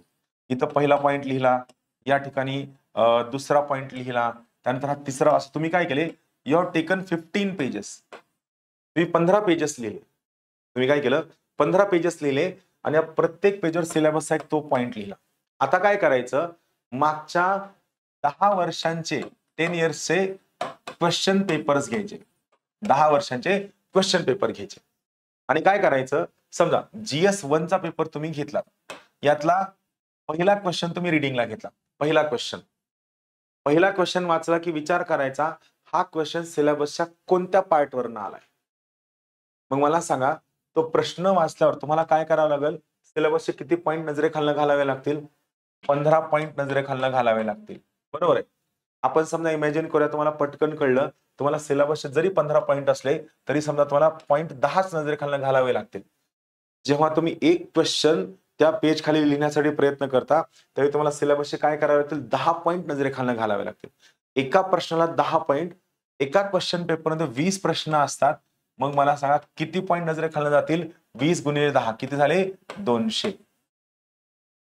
जेव्हा मी ज्या पद्धतीने सांगतोय, या पद्धतीने जर समजा तुम्ही क्वेश्चन पेपरचं अनालिसिस केलं, या पद्धतीने जर तुम्ही क्वेश्चन पेपरचं अनालिसिस केलं, तर लक्षात घ्या, एका पेपरचं अनालिसिस केल्यानंतर त्या सिलेबसचे हे जे 15 पॉइंट आहेत, या 15 पॉइंटचं तुमचं 200 वेळा रिव्हिजन होतं.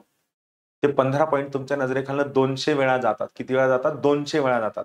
मला सांगा, असं जर समजा तुम्ही 10 वर्षांच्या क्वेश्चन पेपरचं केलं, तर मला सांगा ते 15 पॉइंट किती वेळा नजरेखालनं जातील? जवळपास 2000 वेळा नजरेखालनं जातील. तुम्हाला सिलेबस पाठ होईल का नाही सांगा. फॅक्ट आहे, तुम्ही जर या गोष्टी एवढ्या वेळेस केल्या ना, तुम्हाला सिलेबस पाठ होऊन जाईल. You know everything and anything. म्हणजे तुम्हाला हे पण कळेल की कोणत्या सिलेबसवर सगळ्यात जास्त प्रश्न येतात, मॅक्सिमम प्रश्न, कोणत्या सिलेबसच्या पॉइंटवर क्वेश्चन विचारण्याची फ्रिक्वेन्सी जास्त आहे, कोणत्या पार्टवरती करंट बेस्ड क्वेश्चन्स असतात, कोणत्या पार्टवरती जे येणारे जे क्वेश्चन्स आहेत, हे क्वेश्चन्स आउट ऑफ सिलेबस असतात. बरोबर. आउट ऑफ सिलेबस म्हणजे काय, की जे आपल्याला कॉम्प्रिहेंड होत नाही, कुठून विचारले गेले, किंवा कोणता पार्ट असा आहे की ज्याचे प्रश्न ओपन एंडेड असतात. ओपन एंडेड म्हणजे काय, की ज्या ठिकाणी आपण काय उत्तर आपण लॉजिक लावू शकत नाही. म्हणजे पहा, तुम्ही एका क्वेश्चन पेपरचं अनालिसिस केलं तर सिलेबसचे 15 पॉइंट तुमच्या नजरेखालनं 200 वेळा जातात. थेरॉटिकली 300 वेळा जायला हवं, पण मी हे इमॅजिन करतोय की तुम्हाला गोष्टी सहज लक्षात राहिलेल्या आहेत. सो एका पेपरसाठी जर 15 पॉइंट 200 वेळा नजरेखालनं जात असेल, 10 पेपरसाठी ते 2000 वेळा जातील. तुम्हाला सिलेबस पाठ होईल. कोणत्या पॉइंटवर जास्त प्रश्न असतात, कुठं फ्रिक्वेन्सी जास्त आहे, करंट बेस्ड क्वेश्चन्स कोणते असतात, आउट ऑफ सिलेबस कोणते असतात, ओपन एंडेड क्वेश्चन कोणते असतात, हे तुम्हाला कळेल. मित्रांनो, ही दुसरी सगळ्यात महत्वाची एक्सरसाइज आहे जी तुम्ही स्वतः करायला हवी. ज्ञानदीप अकॅडमीचं आपलं स्वतःच एक पुस्तक आहे अनालिसिसचं, ज्या पुस्तकाचं नाव आहे कोडेड डिकोडेड. म्हणजे हे तुम्ही ज्यावेळेस क्लासला ऍडमिशन घेता ना, तुम्हाला हे पुस्तक फ्रीमध्ये दिलं जातं.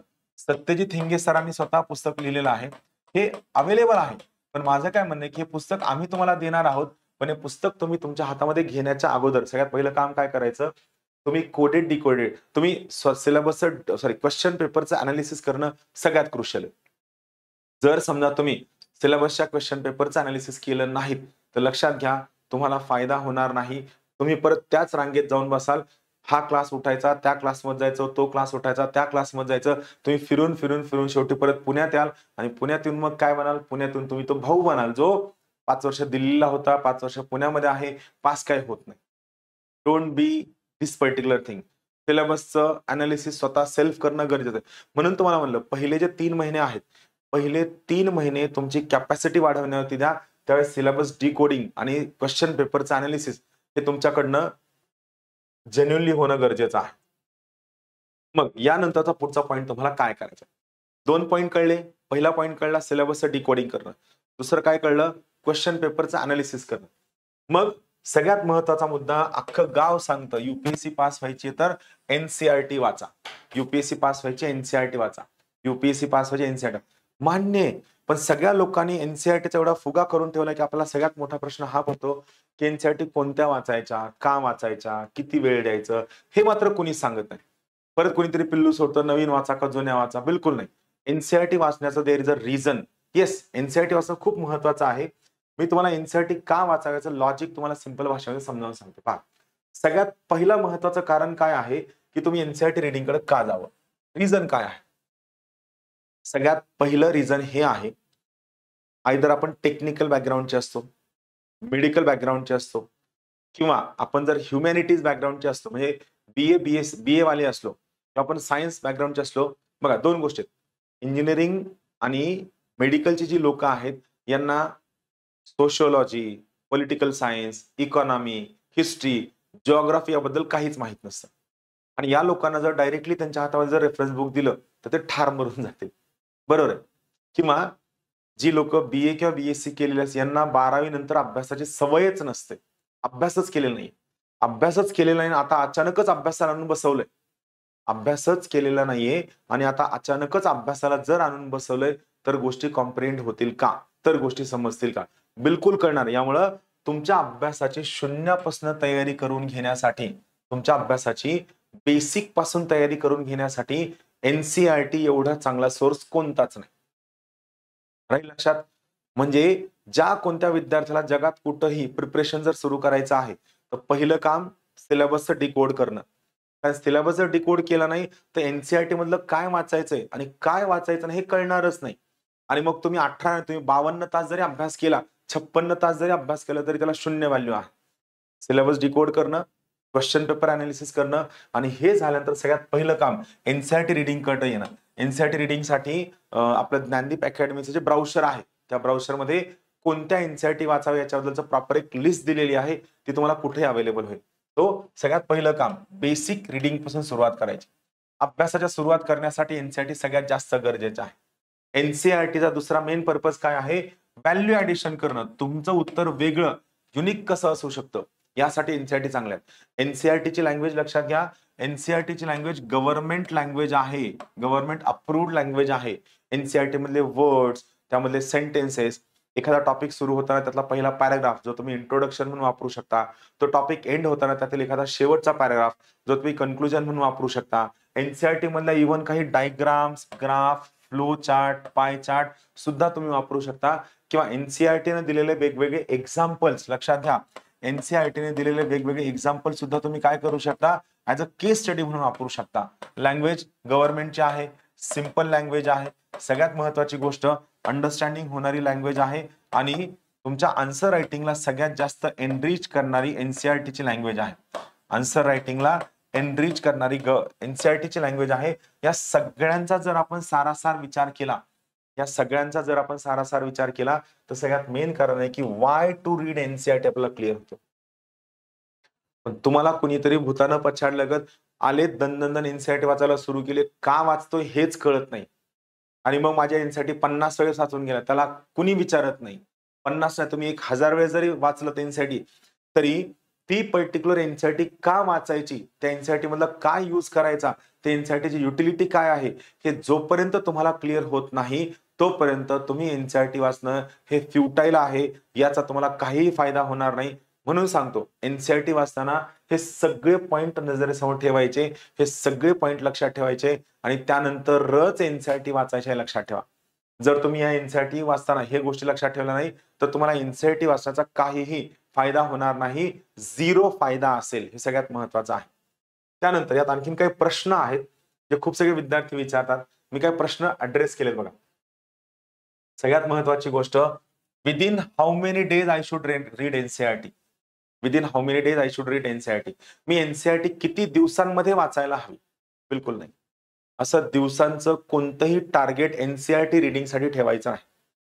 ज्या सेकंदाला तुम्ही एनसीईआरटी रिडिंगचं टार्गेट ठेवता त्या सेकंदाला तुमचा एनसीईआरटीचं सगळं प्रिपरेशन मेकॅनिकल होऊन जातं. सगळं प्रिपरेशन मेकॅनिकल होऊन जातं. तुम्ही त्या ठिकाणी एनसीईआरटीचा वापर व्हॅल्यू एडिशन करण्यासाठी, लँग्वेजसाठी, प्रिपरेशनसाठी, ग्राफसाठी, फ्लोचार्टसाठी, या सगळ्यांसाठी एनसीईआरटीचा वापर न करता त्या ठिकाणी तुम्ही एनसीईआरटी फक्त कंप्लीट करण्यासाठी आणि रूम पार्टनरला सांगण्यासाठी तुम्ही एनसीईआरटी वाचता. याला युपीएससीला न्याय देणं म्हणत नाहीत. निवांत वाचा.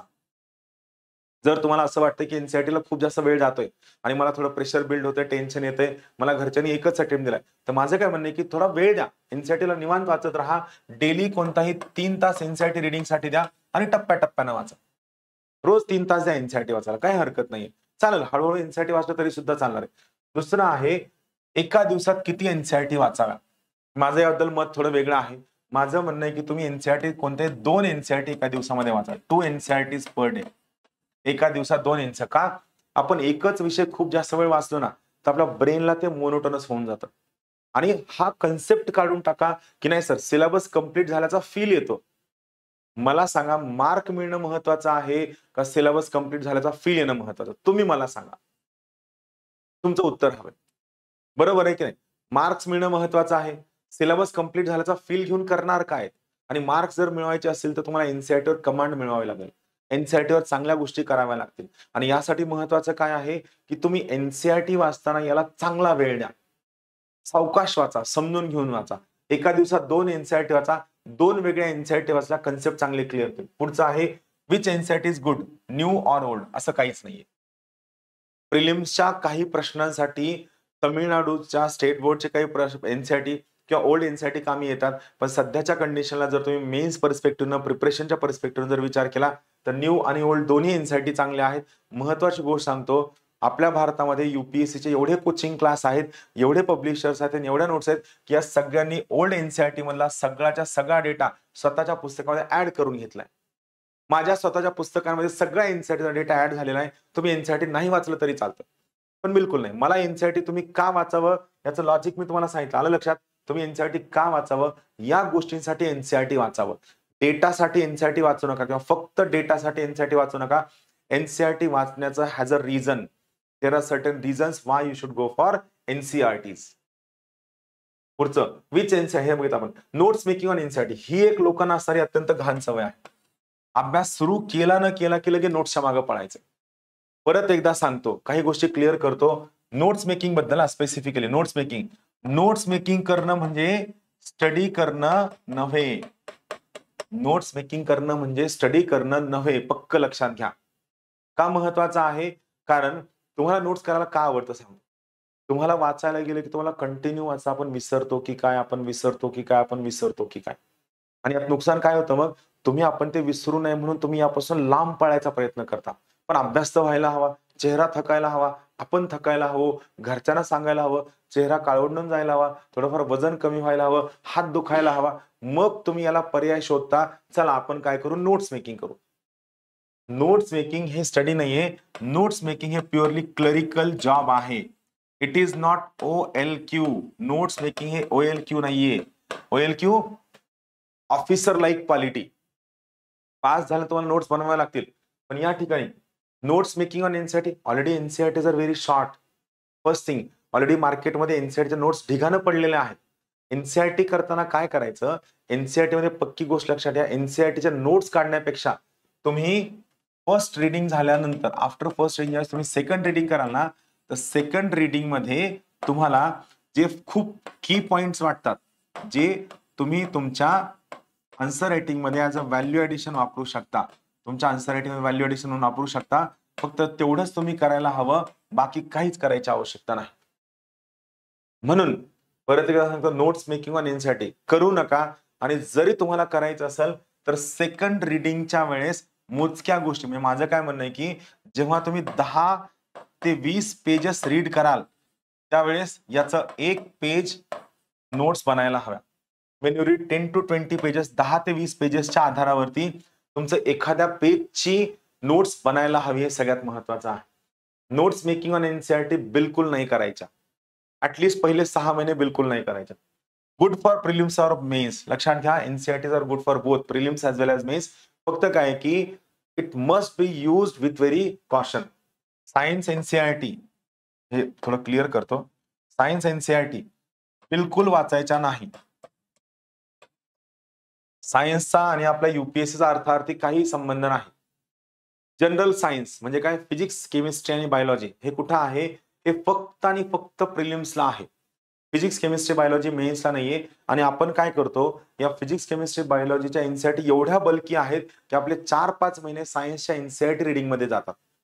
आणि सायन्सच्या एनसीईआरटी रिडिंग करताना तुम्ही एवढे थकून जाता की तुम्हाला वाटतं की सायन्सच्या एनसीईआरटी म्हणजेच युपीएससी, आणि मग युपीएससी अवघड आहे, चला युपीएससी आपण सोडून देऊ. Don't read science NCERT. पुढचं, हाऊ मेनी टाइम्स रिव्हिजन, काय आवश्यकता नाहीये. 1-2 जर तुम्हाला वेळ मिळाला आणि जर तुम्हाला वाटलं की नाही माझी रिडिंगची स्पीड चांगली आहे तर मॅक्सिमम की 3 वेळेस एनसीईआरटी वाचा. ते पण सेकंड टाइम नंतर थर्ड टाइम रिव्हिजन करताना तुम्ही त्या पेजवर जे व्हॅल्यू ऍडिशनच्या नोट्स काढलेल्या आहेत तेवढ्या व्हॅल्यू ऍडिशनच्या नोट्स फक्त तेवढ्या रीडिंग करा, बाकी वेगळं काहीच वाचायची गरज नाही. Don't make notes of NCERT. आणि बाकीचे सगळे जे तुमचे काही क्वेश्चन्स असतील ते आपण काय करूया, लेक्चर संपल्यानंतर तुमचे क्वेश्चन आपण ऍड्रेस करूया. पण एनसीईआरटी बाबत तुम्ही खूप क्रिस्टल क्लिअर असावं, कारण या ठिकाणी काय होतं की तुम्ही खूप जास्त वेळ एनसीईआरटी रिडिंग मध्ये स्पेंड करता, त्यावर तुम्ही काम करायला हवं. हे झालं एनसीईआरटीच्या बाबतीत. त्यानंतर पुढचा एक महत्त्वाचा प्रश्न आहे, नोट्स केव्हा काढाव्या, नोट्स मेकिंग, राईट. सो हे मी तुम्हाला सांगणार आहे. सगळ्यात पहिलं आहे की नोट्स केव्हा काढाव्या, तर तुमचं प्रिपरेशन सुरू झाल्यानंतर 6 महिन्यानंतर नोट्स काढा. 6 महिने नोट्स काढायचं ना, 6 महिने काय करायचं, फक्त आणि फक्त रीडिंगवर फोकस करायचा, इतर कोणत्याही गोष्टीवरती फोकस करायचा नाही. Focus only on reading, do not focus on any other thing. तुम्ही फक्त रीडिंगवर फोकस करायला हवं, बाकी सगळ्या गोष्टींकडे तुम्ही 100% दुर्लक्ष करायला हवं. आफ्टर 6 मंथ्स तुम्ही नोट्स काढायला हव्या. या ठिकाणी माझा 7 नोटबुकचा फंडा आहे, जो आम्ही आमच्या रेग्युलर बॅचला प्रत्येक वेळी सांगत असतो, that you should follow a particular fund of 7 notebooks. 7 notebook तुम्ही करायला हव्या. कशाच्या 7 नोटबुक्स करायला हव्या पहा. प्रॉपरली तुम्ही 7 नोटबुक बनवा, सेपरेट 7 नोटबुक्स. नोटसाठी नाही, याचा पर्पज वेगळा आहे. 7 नोटबुक करायचे कशासाठी, तर लक्षात घ्या. जीएस 1, 2, 3, 4 या 4 नोटबुक्स. त्यानंतर तुमचा जो ऑप्शनल आहे, ऑप्शनल 1 त्यानंतर 2, ऑप्शनचा पहिला पेपर, दुसरा पेपर, आणि तिसरा आहे एस्से. युपीएससी मध्ये एस्से जवळपास किती मार्कांना आहे, 250 मार्कांना आहे, बरोबर आहे. तर लक्षात घ्या, या 4 नोटबुक, या 2 6 आणि ही एक 7वी नोटबुक, 7 नोटबुक करायच्या, प्रत्येकाने करायच्या. मी तुम्हाला सांगतोय, तुम्ही जोपर्यंत तुमच्या आन्सर रायटिंग मध्ये व्हॅल्यू ऍडिशन वर काम करत नाहीत, जोपर्यंत तुम्ही तुमच्या आन्सर रायटिंग मध्ये मी वेगळं काय लिहावं या थॉट प्रोसेस मध्ये जात नाही, तोपर्यंत तुमचा अटेम्प्ट कंटिन्यू वाढीस लागतो, कंटिन्यू चालू राहतो. तुम्हाला हे कळत नाही की आपण तिथपर्यंत पोहोचावं की नाही. 7 नोटबुक कंपल्सरी करायच्या. पण या नोटबुक मध्ये काय करायचं, या नोटबुक मध्ये तुम्ही न्यूजपेपर वाचताय, कुरुक्षेत्र वाचताय, योजना वाचताय किंवा कोणतं मॅगझिन वाचताय, ते सगळ्या गोष्टी वाचत असताना काय लक्षात घ्यायचं, तुम्ही ही पर्टिक्युलर गोष्ट घेतल्यानंतर, ही पर्टिक्युलर गोष्ट फॉलो केल्यानंतर जर तुम्हाला वाटलं की एखादा वर्ड खूप चांगला आहे, एखादा वर्ड जो तुमच्या आन्सर मध्ये यायला हवा, एखादी डायग्राम खूप चांगली आहे, एखादा सेंटेन्स खूप चांगला आहे, जे तुम्ही तुमच्या उत्तरामध्ये आज काय करू शकता, ऍज अ व्हॅल्यू ऍडिशन म्हणून वापरू शकता. एखादा वर्ड, एखादी डायग्राम, एखादा सेंटेन्स किंवा कोणतीही गोष्ट जी तुम्हाला वाटते तुम्ही तुमच्या उत्तरात टाकू शकता, ती गोष्ट यामध्ये टाकण्याचा प्रयत्न करायचा. एक्स्ट्रा काहीही लिहायचं नाही. तुमची जेवढी युपीएससी ची जर्नी आहे, ही जर्नी संपेपर्यंत या नोटबुक पुरायला हव्या. या 7 7 नोटबुकचं एकमेव काम काय असेल, to go for only value addition. फक्त व्हॅल्यू ऍडिशन यांचं मेन काम असेल. व्हॅल्यू ऍडिशन साठी 7 छोट्या छोट्या नोटबुक केल्या तरी सुद्धा चालतं. राहील लक्षात. 7 छोट्या छोट्या नोटबुक केल्या तरी सुद्धा चालतं. लक्षात घ्या. व्हॅल्यू ऍडिशन साठी प्रत्येक सब्जेक्टला एक सेपरेट नोटबुक असणं कंपल्सरी आहे. त्याशिवाय इथं तुम्हाला कोणतेही बेनिफिट मिळणार नाही. So it's all about value addition. 7 नोटबुकचा फंडा. आता मला आणखी एक तुम्हाला सांगायचं की जर समजा तुम्हाला वाटलंच की नोट्स मेकिंग कशा करायच्या, मी ऍक्च्युली काय आहे युपीएससी मध्ये नोट्स मेकिंग कसं करायचं सेपरेट लेक्चर घेणार आहे. Don't worry, me completely separate lecture घेणार आहे. पण आता फक्त एक सोप्या भाषेमध्ये सांगतो की आपण नोट्स मेकिंग कशा करायच्या. कोणताही टॉपिक एखादा घ्या. फॉर एक्झाम्पल आपण इमॅजिन करूया प्रेसिडेंट हा टॉपिक आहे. तुम्हाला प्रेसिडेंटच्या नोट्स काढायच्या. तर लक्षात घ्या युपीएससी प्रिलिम्स साठी डोंट मेक नोट्स. खूप सगळ्या कोचिंग क्लासेसच्या प्रिलिम्सच्या नोट्स एवढ्या चांगल्या आहेत की तुमचा वेळ वाया जाईल. मेन्स मध्ये साठी मात्र तुम्ही नोट्स काढा. आता बघा प्रेसिडेंट साठी काय करायचं, पेज घ्यायचं, पूर्ण मोठं पेज घ्यायचं. करेक्ट आहे. आता प्रेसिडेंट इथं लिहिलाय, पहिल्या 3 ते 4 लाईन इथं काय करायचं, प्रेसिडेंट या पोस्ट बद्दलचे कीवर्ड्स वापरायचे. कीवर्ड्स इन द सेन्स काय की प्रेसिडेंट या पोस्ट बद्दलचे 30 ते 35 कीवर्ड्स, महत्वाचे शब्द काय करायचे या ठिकाणी लिहून काढायचे. म्हणजे प्रेसिडेंट या शब्दावर काहीही प्रश्न विचारला गेला, व्हॉट एव्हर क्वेश्चन विचारला गेला तरी प्रेसिडेंट या प्रश्नाचा जो सुरुवात आहे आणि जो एंड आहे तो या शब्दांनी व्हायलाच हवा. लक्षात घ्या युपीएससी खूप टेक्निकल आहे. तुमच्याकडनं खूप चांगल्या गोष्टींची डिमांड करते आणि युपीएससीचं म्हणणं आहे की तुम्हाला जर प्रिपरेशन चांगलं करायचं असेल तर कंपल्सरी तुमचं उत्तर प्रोफेशनल असायला हवं, स्पेसिफिक असायला हवं, चांगल्या धाटणीचं असायला हवं, तरच आम्ही तुमचं उत्तर ऍक्सेप्ट करू. अदरवाईज आम्ही तुमचं उत्तर ऍक्सेप्ट करणार नाही. तर या पर्स्पेक्टिव्हने लक्षात घ्या कीवर्ड्सवर तुम्ही फोकस करायला हवा. प्रेसिडेंट असेल त्या ठिकाणी, इन्क्लुझिव्ह ग्रोथ अँड डेव्हलपमेंट असेल, सुनामी असेल, अर्थक्वेक असेल किंवा आणखीन एखादं हिस्टॉरिक 1857चा रिव्होल्ट असेल, कोणताही टॉपिक या ठिकाणी मांडायचा, याच्याबद्दलचे कीवर्ड्स या ठिकाणी लिहायचे. याच्याबद्दलचे कीवर्ड्स, हे कीवर्ड्स लिहून झाल्यानंतर हा जो प्रेसिडेंट आहे या प्रेसिडेंट बद्दलचे पॉझिटिव्ह कोणते ते लिहायचे, या प्रेसिडेंट बद्दलचे निगेटिव्ह या ठिकाणी लिहायचे. त्यानंतर प्रेसिडेंटच्या पोस्ट बद्दलचं जर काय सोल्युशन असेल त्या या ठिकाणी लिहायचं. सोल्युशन काही त्यांनी विचारलं असेल तर. त्यानंतर या ठिकाणी प्रेसिडेंट जर विचारलं तर प्रेसिडेंट बद्दल एखादा डेटा आहे का किंवा डायग्राम आहे का, डायग्राम डेटा, तो या ठिकाणी यांची नावं या ठिकाणी काढून टाकायचे. आणि सगळ्यात शेवटी परत काय करायचं, या ठिकाणी परत 3 ते 4 ओळी लिहायच्या. या ठिकाणी परत 30 ते 35 शब्द लिहायचे. 30 to 35 वर्ड्स लिहायचे. कशाबद्दलचे असतील, हे असतील कन्क्लुजन बद्दलचे, की प्रेसिडेंट बद्दल काही प्रश्नात कन्क्लुजन काय असावा.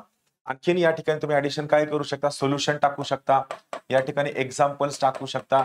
You can put many more things. तुम्ही खूप सगळ्या गोष्टी या ठिकाणी ठेवू शकता की ज्या गोष्टी तुमची ही पूर्णच्या पूर्ण नोट्स मी तुम्हाला सांगितलं तसं रिव्हिजन करताना नजरेच्या एका स्पॅन मध्ये जर बसत असेल तर रिव्हिजन होऊ शकतं. अदरवाईज रिव्हिजन होणं प्रॅक्टिकली इम्पॉसिबल आहे, प्रॅक्टिकली डिफिकल्ट आहे. सो या पद्धतीने नोट्स बनवा. मी नोट्स मेकिंगवर, युपीएससी नोट्स मेकिंगवर कम्प्लिटली सेपरेट सेशन घेणार आहे. त्यामध्ये मी तुम्हाला बेसिक पासून सांगेल की नोट्स केव्हा सुरू करायचे, काय करायचं. पण या ठिकाणी मी सांगितलेला पॉईंट पक्का लक्षात घ्या जो महत्वाचा आहे. नोट्स मेकिंग प्रिपरेशनच्या 6 महिन्यानंतर सुरू करायचं आणि 7 नोटबुक. पण या 7 नोटबुकचा जो पर्पज आहे हा काय असावा, हा ओनली व्हॅल्यू ऍडिशन असावा. इतर कोणत्याही पर्पज साठी तुम्ही ही पर्टिक्युलर नोटबुक वापरता कामा नये. याचा पर्पज काय असावा, फक्त आणि फक्त व्हॅल्यू ऍडिशन एवढा एकमेव पर्पज असावा. इतर कोणताही पर्पज या ठिकाणी नको. हे मी तुम्हाला आता सांगितलंय हाऊ टू मेक नोट्स, याबद्दल मी आता डिस्कस केलेलं आहे. आता त्यानंतर आन्सर रायटिंग. आता खूपदा काय होतं की मी स्वतः तुम्हाला सांगितलंय की युपीएससी मध्ये आन्सर रायटिंग गरजेची आहे आणि मग आन्सर रायटिंग सुरू केव्हा करायचे महत्वाचा प्रश्न आहे. तर पहा मी तुम्हाला स्वतःला सांगतो की आन्सर रायटिंग खूप जास्त गरजेचे आहे. पण तुम्ही आन्सर रायटिंग जर पहिल्या दिवसापासून जर सुरू केलं तर it might lead to demoralisation, it might lead to stress, it might create a kind of tension in your mind. त्यामुळे युपीएससी प्रिपरेशन सुरू केल्यानंतर, तुम्ही सेटल झाल्यानंतर लक्षात घ्या, जेव्हा तुम्ही युपीएससी प्रिपरेशन मध्ये चांगले सेटल झालेले आहात, त्या सेटल झाल्यानंतर किंवा तुम्ही स्टार्ट केल्यानंतर तुम्ही 2 महिन्यानंतर आन्सर रायटिंगवर फोकस करावं. परत एकदा सांगतो, प्रिपरेशन सुरू केल्यानंतरच्या 2 महिन्यानंतर तुम्ही आन्सर रायटिंगला सुरुवात करावी. तोपर्यंत तुम्ही आन्सर रायटिंगकडे फोकस करण्याची बिलकुल आवश्यकता नाही. मग 2 महिन्यानंतर जेव्हा तुम्ही सुरू कराल, तर त्यामध्ये पण माझं काय म्हणणं आहे, की तुमची स्टार्ट कशी असावी? ग्रॅज्युअल असावी, हळू असावी. ग्रॅज्युअल म्हणजे काय, की ते जेवढं पचल तेवढी जाणारी असावी. आणि स्टार्ट कशी असावी? ही स्टार्ट माझं म्हणणं आहे, की इन्क्रिमेंटल असावी. इन्क्रिमेंटल म्हणजे काय? चंद्राच्या कोरीप्रमाणे हळूहळू वाढणारी असावी. तूप खाल्लं की रूप येत नाही किंवा कोल्हापूरच्या बस स्टँडला उतरला माणूस पैलवान होत नाही. तालमीत जावं लागतं आणि तालमीत गेलं की लगेच दुसऱ्या दिवशी माणूस पैलवान होत नाही. तालमीमध्ये कष्ट करावं लागतं तर माणूस पैलवान होतं. एवढं महत्वाचं काय आहे? आन्सर रायटिंग सुरू करायचे 2 महिन्यानंतर. यासाठी ज्ञानदीप अकॅडमीचा स्टेट बोर्ड समर्पण आणि एनसीईआरटी समर्पण नावाचा एक सेपरेट प्रोग्राम आहे, जो ऑनलाईन आहे. हा प्रोग्राम तुम्ही नक्की जॉईन करू शकता, ज्यात तुम्हाला खूप जास्त बेनिफिट मिळेल. स्टेट बोर्ड आणि एनसीईआरटी समर्पणवर तुम्ही फोकस करू शकता. आता इथं जे मी तुम्हाला सांगतोय, की तुम्ही आन्सर रायटिंग कशी असावी? ग्रॅज्युअल असावी, इन्क्रिमेंटल असावी. म्हणजे नेमकं काय? तर पहा, इथं मी तुम्हाला एक प्लॅन देतोय. किती दिवसांचा? 45 डेजचा. 45 दिवसांचा मी तुम्हाला एक प्लॅन देतो. यामध्ये काय करायचं? पहिले 15 दिवस म्हणजे तुम्ही युपीएससी सुरुवात केल्यानंतर 15 दिवसानंतर, महिन्याभरानंतर किंवा 45 दिवसानंतर किंवा 2 महिन्यानंतर तुमच्या सोयीनं. पहिले 15 दिवस काय करायचं? पहिले 15 दिवस एनसीईआरटी मधनं किंवा न्यूजपेपर मधनं कोणताही एखादा रॅन्डम वर्ड घ्यायचा, कोणता एखादा शब्द घ्यायचा, शब्द. आणि या वर्डवर तुम्ही काय करायचे? 50 शब्द लिहायचे. Write down 50 words. मनानं नाही लिहायचे, बिलकुल नाही. स्वतःच्या मेंदूला त्रास द्यायचा नाही. ते बिचारं गोरगरीब तुमच्यासाठी दिवस रात्र राबतंय आणि त्याने एवढं राबल्यानंतर पण तुम्ही रोज रात्री झोपताना त्याला नाव ठेवता. रोज सकाळी उठल्यावर सुद्धा तुम्ही त्याला नाव ठेवता. रोज सकाळी उठल्यावर सुद्धा तुम्ही त्याला नाव ठेवता. मग या पर्टिक्युलर केसमध्ये ज्यावेळेस मी 45 डेजचा प्लॅन देतोय, तर काय प्रिपरेशन सुरू झाल्यानंतर जेव्हा तुम्हाला वाटतंय आन्सर रायटिंग करायची, माझं म्हणणं आहे की प्रिफरेबली तुम्ही पहिले 2 महिने आन्सर रायटिंग करू नका. 2 महिन्यानंतर तुम्ही आन्सर रायटिंगसाठी जा. मग या पर्टिक्युलर केसमध्ये पहिले 15 दिवस काय करायचे? तर पहिले 15 दिवस तुम्हाला काय करायचंय? एनसीईआरटी किंवा न्यूजपेपरमध्ये कोणता रॅन्डम शब्द घ्यायचा. या शब्दावरती इंटरनेटवर भरपूर वाचायचं, भरपूर रीडिंग करायची, शब्द पाठ करायचे आणि मग ते 50 शब्द मनानं लिहायचे. I tell you will get the confidence. नक्की कॉन्फिडन्स मिळेल. किंवा तुम्ही एका दिवशी 2 लिहा, 3 लिहा, 4 लिहा, पण 50 शब्द. हे 15 दिवस ज्यावेळेस तुम्ही कराल ना रिलिजियसली, ऑनेस्टली, प्रामाणिकपणे, तर मी तुम्हाला सांगतो तुम्हाला आन्सर रायटिंगची गोडी लागेल. मग पुढचे 15 डेज काय करायचं? पुढचे 15 डेज कंपल्सरी एखादा प्रश्न घ्यायचा. एनसीईआरटी मधनं, स्टेट बोर्ड मधनं आणि या क्वेश्चनवर काय करायचं? 150 वर्ड्स मध्ये आन्सर लिहायचं. हे पण आन्सर मनानं नाही लिहायचं. बिलकुल. ब्रेनला त्रास नाही द्यायचा. आपलं प्रिपरेशनचे एक लेवल येण्यासाठी वेळ लागणार आहे. हे सुद्धा मनानं काय करायचं? हे उत्तर लिहिण्यासाठी सगळ्यात पहिलं काम सिम्पली काय करा? क्वेश्चन वाचा, त्याचं उत्तर शोधून काढा. क्वेश्चन वाचा, उत्तर शोधून काढा आणि उत्तर शोधून काढल्यानंतर मग जेव्हा तुम्हाला वाटतं की नाही आपण लिहू शकतो, त्यानंतर 150 वर्ड्स लिहा. 2 प्रश्नांचं लिहा पुढच्या 15 दिवसात आणि त्याच्यानंतर मात्र लास्ट 15 डेज आहेत या 45 डेज मधले, यावेळेस मात्र काय करायचं? मग 150 वर्ड्सचा आन्सर, 200 वर्ड्सचा आन्सर, 250 वर्ड्सचा आन्सर लिहायला सुरू करा. मी तुम्हाला सांगतो, जर तुम्ही हा 45 डेजचा कोर्स केलात, तर आय अश्युअर यू की तुम्हाला खूप चांगले मार्क्स पडतील. यासोबत जे विद्यार्थी पुण्यामध्ये येऊन कोचिंग क्लास लावू शकत नाहीत, या विद्यार्थ्यांसाठी आम्ही आन्सर रायटिंगचा समर्पणचा प्रोग्राम सुरू करत आहोत, जो तुम्ही नक्की जॉईन करू शकता. याचा तुम्हाला नक्की ऍडव्हान्टेज मिळेल. याबद्दलचे डिटेल्स मी तुम्हाला लवकरात लवकर शेअर करतो. आन्सर रायटिंग बद्दल आय होप तुम्हाला गोष्टी क्लिअर असेल. यात खूप गोष्टी मी आणखी सांगणार आहे, त्यानंतर सांगेल. मग सगळ्यात महत्वाची गोष्ट मी मगाशी सांगितलं की लँग्वेज हा सगळ्यात क्रुशियल पार्ट आहे, ज्यावर तुम्ही काम करायला हवं, ज्याशिवाय तुमचं प्रिपरेशन शक्य नाहीये. लँग्वेज बद्दल मी सेपरेट लेक्चर घेणार आहे. आपल्या ज्ञानदीप अकॅडमीमध्ये आपण लँग्वेजचे सेपरेट क्लास घेतो, लक्षात घ्या. म्हणजे आन्सर रायटिंगसाठी जी तुमची लँग्वेज हवी, यासाठी सेपरेट तुम्हाला लँग्वेज शिकवणारे आपण क्लास घेतो. मराठी लँग्वेज आणि इंग्लिश लँग्वेज दोन्हीचे सुद्धा आपण क्लास घेतो, की तुमची लँग्वेज इम्प्रूव्ह कशी होईल. पण तुम्ही आता या स्टेजला लँग्वेज इम्प्रूव्ह करायला काय करायला हवं? पहिली महत्वाची गोष्ट, एक सेपरेट नोटबुक बनवायची. Separate notebook. या नोटबुकमध्ये योजना मॅगझिन आणि कुरुक्षेत्र मॅगझिन दोन्ही मॅगझिन आहेत, लक्षात घ्या. योजना मॅगझिन, कुरुक्षेत्र मॅगझिन यामधनं आणि सोबत letters to editor, letters to editor वाचकांचं संपादकांना असणारं पत्र, हे 3 सगळ्यात महत्वाचे सोर्स आहेत ऑफ अ गुड लँग्वेज. परत एकदा सांगतो, योजना, कुरुक्षेत्र आणि लेटेस्ट रीड हे 2-3 सगळ्यात चांगले सोर्स आहेत कशाचे, लँग्वेज इम्प्रूव्ह करण्याचे. या तिन्ही मधनं चांगले शब्द, चांगले वाक्य, वाक्य रचना ही या नोटबुक मध्ये लिहून काढायची आणि ट्राय टू मग अप, पाठ करा. खूप लोक सांगतात युपीएससी परीक्षा अनालिसिसचे, बिलकुल नाही. तुम्हाला 6 ते 7 मिनिटांमध्ये 150 शब्द लिहायचे असतात. सोप्या भाषेमध्ये सांगतो, अडवान्स्ड मध्ये नोट्स मेकिंग करून एवढ्या गोष्टी पाठ करा की तुम्हाला त्या ठिकाणी गेल्यानंतर क्रिएटिव्हली लिहिता यावं. चांगले शब्द पाठ करा. Try to write good words and sentences every day. रोज चांगले शब्द लिहिण्याचा प्रयत्न करा. पण हे लिहिताना लक्षात घ्या, don't go for out of universe books. थोडक्यात काय, शशी थरूरच्या हाय लेवलची जी लँग्वेज आहे त्या लँग्वेजची पुस्तकं वाचू नका. परत एकदा सांगतो, UPSC is an examination of good language. आणि जर तुम्हाला चांगली लँग्वेज करायची, लँग्वेजवर चांगलं काम करायचं असेल तर एकदम सोप्या भाषेमध्ये सांगतो, go for Yojana magazine, go for Kurukshetra magazine, go for letters to editor. या 3 गोष्टींवर काम करा जे सगळ्यात क्रुशियल आहे. योजना मॅगझिन, कुरुक्षेत्र मॅगझिन आणि तिसरं सगळ्यात महत्वाचं आहे लेटर्स टू एडिटर. यामधनं चांगले शब्द घ्या, चांगले सेंटेन्सेस घ्या, यांना पाठ करा. लक्षात घ्या, तुम्हाला कोणतीही गोष्ट एका दिवसात मिळणार नाही. तुम्ही 1.5 वर्ष जर या प्रत्येक गोष्टीवर न चुकता काम केलं, रोज थोडा का वेळ जर यावर काम केलं, आय एश्युअर यू तुम्ही कंपल्सरी पहिल्या अटेम्प्टला पोस्ट मिळाल. पण तुमचं काय आहे, तुम्हाला वाटतं पुस्तक वाचलं की पोस्ट मिळेल आणि मग तुम्ही त्याला जस्टिस देत नाही. सुरुवात करा. ही मी काय बेसिक पुस्तकांची लिस्ट देतोय. ही खूप बेसिक पुस्तकं आहेत, सिलेबसला धरून आहेत. पण जर कोणाला वाटतंय की नाही सर मला सुरुवातच करायची, माझ्याकडे 2-3 महिने अवेलेबल आहेत, तर मी काय करू, सगळ्यात पहिले पॉलिटीसाठी एम लक्ष्मीकांत, स्पेक्ट्रम हिस्ट्री, जिओग्राफीसाठी जीसी लिऑंग आणि 11th क्लासच्या NCERTs Shankar IAS for environment, basic economics कन्सेप्टसाठी कोणते एखादं बुक, 11वी आणि 12वीच्या सोसायटीच्या एनसीईआरटीज आणि माझ्या स्वतःच्या इथिक्सच्या क्लास नोट्स आहेत. या इथिक्सच्या क्लास नोट्स आपल्या ज्ञानदीप अकॅडमीच्या टेलिग्राम चॅनलला उपलब्ध आहेत, ज्या तुम्ही त्या ठिकाणी जाऊन परचेस करू शकता. हे सगळ्यात बेसिक बुक्सची रिडिंग मी तुम्हाला सांगतोय, जे तुम्ही या ठिकाणी वर्क करायला हवी, यावर तुम्ही काम करायला हवं. त्यानंतर सगळ्यात महत्वाची गोष्ट आहे पुस्तक रिडिंग बद्दल, ज्याला मी सेपरेट लेक्चर फक्त एक आयडिया देतो. How many books in a day. मी तुम्हाला सजेस्ट करेल 2 पुस्तकं एका दिवसात वाचायला हवे, और रादर 2 सब्जेक्ट एका दिवसाला वाचायला हवे. तुम्हाला व्हरायटी मिळते, चेंज मिळतो, ब्रेन चांगले हार्मोन्स सिक्रेट करतं, अंडरस्टँडिंग वाढते, कन्सेप्च्युअल क्लॅरिटी वाढते. How many times a book. एखादं पुस्तक किती वेळेस वाचावं असा काहीच कन्सेप्ट नाहीये. बिलकुल हे डोक्यातून काढून टाका. मी हे पुस्तक 50 वेळेस वाचलं, 100 वेळेस वाचलं, 150 वेळेस वाचलं, याला काही अर्थ नाही. तुम्हाला पुस्तक अंडरस्टँड झालं, त्या पुस्तकातलं काय लिहायचं कळलं, तुमची आन्सर रायटिंग इम्प्रूव्ह झाली, it is more than sufficient. So एखादं पुस्तक किती वेळा वाचावं असा कोणताही स्टँडर्डाइज फॉर्म्युला नाहीये.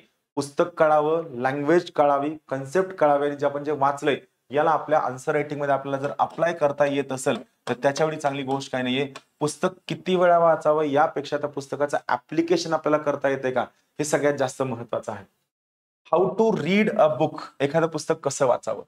परत एकदा सांगतो, एखादं पुस्तक वाचताना काय, माझी सिंपल मेथड आहे. फर्स्ट टाइम काय करा, त्या पुस्तकाला फास्ट रीडिंग द्या.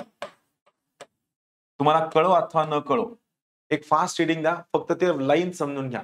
सेकंड रिडिंगला माझं म्हणणं की तुम्ही त्या पुस्तकाच्या कन्सेप्टवरती फोकस करा. फॅक्च्युअल डेटावर फोकस करू नका. फॅक्च्युअल डेटा, आकडेवारी, नावं, इयर्स पाठ करणं, डेट्स पाठ करणं, या गोष्टी करू नका. थर्ड रिडिंगला मग तुम्ही मात्र फॅक्च्युअल गोष्टीवर करा. थर्ड रिडिंगला लक्षात घ्या, या 3 गोष्टी जर केल्या तर सगळ्यात बेस्ट पद्धतीने तुम्ही पुस्तक रीड करू शकता.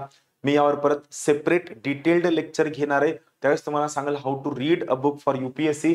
फक्त लक्षात घ्या, पहिली रिडिंग स्पीड न असावी कॉन्फिडन्स साठी, पण स्पीड न वाचल्याने तुमची अपेक्षा की सगळंच पाठ व्हावं असं होणार नाही. तुम्ही काय रजनीकांत नाहीयेत, बरोबर आहे.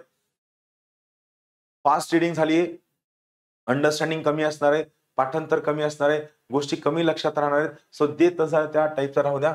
Conceptual clarity. तिसरं महत्वाचं काय की फॅक्ट्सवर फोकस करावा. How many books for a subject. मी तुम्हाला सांगतो, there should be a single book for subject. एकच पुस्तक त्या ठिकाणी वाचावं. मग ते पुस्तक सिलेक्शनला थोडासा वेळ लागला तरी हरकत नाही, पण एका सब्जेक्टसाठी फक्त एकच पुस्तक वाचायला हवं. यापेक्षा जास्त पुस्तकं रिडिंग करायला नको. एका सब्जेक्टसाठी you should read only 1 single book, not more than that. लक्षात घ्या, एका सब्जेक्टला फक्त एकच पुस्तक वाचायला हवं. How many reference for a subject. रेफरन्सचा वापर बिलकुल करायचा नाही फॉर रीडिंग. रेफरन्सचा वापर फक्त कशासाठी करायचा, फक्त व्हॅल्यू ऍडिशन साठी करायचा. याच्या पलीकडे रेफरन्सेसचा वापर काही करायचा नाही. आणि तुम्हाला जे क्वेश्चन्स असेल आपण नंतर घ्या. फक्त यावर मी एक सेपरेट लार्ज व्हिडिओ बनवणार आहे, how to read a book for competitive examination. त्यावेळेस आपण काय करूया हे पाहूया, नेमकं आपण काय करणार आहे.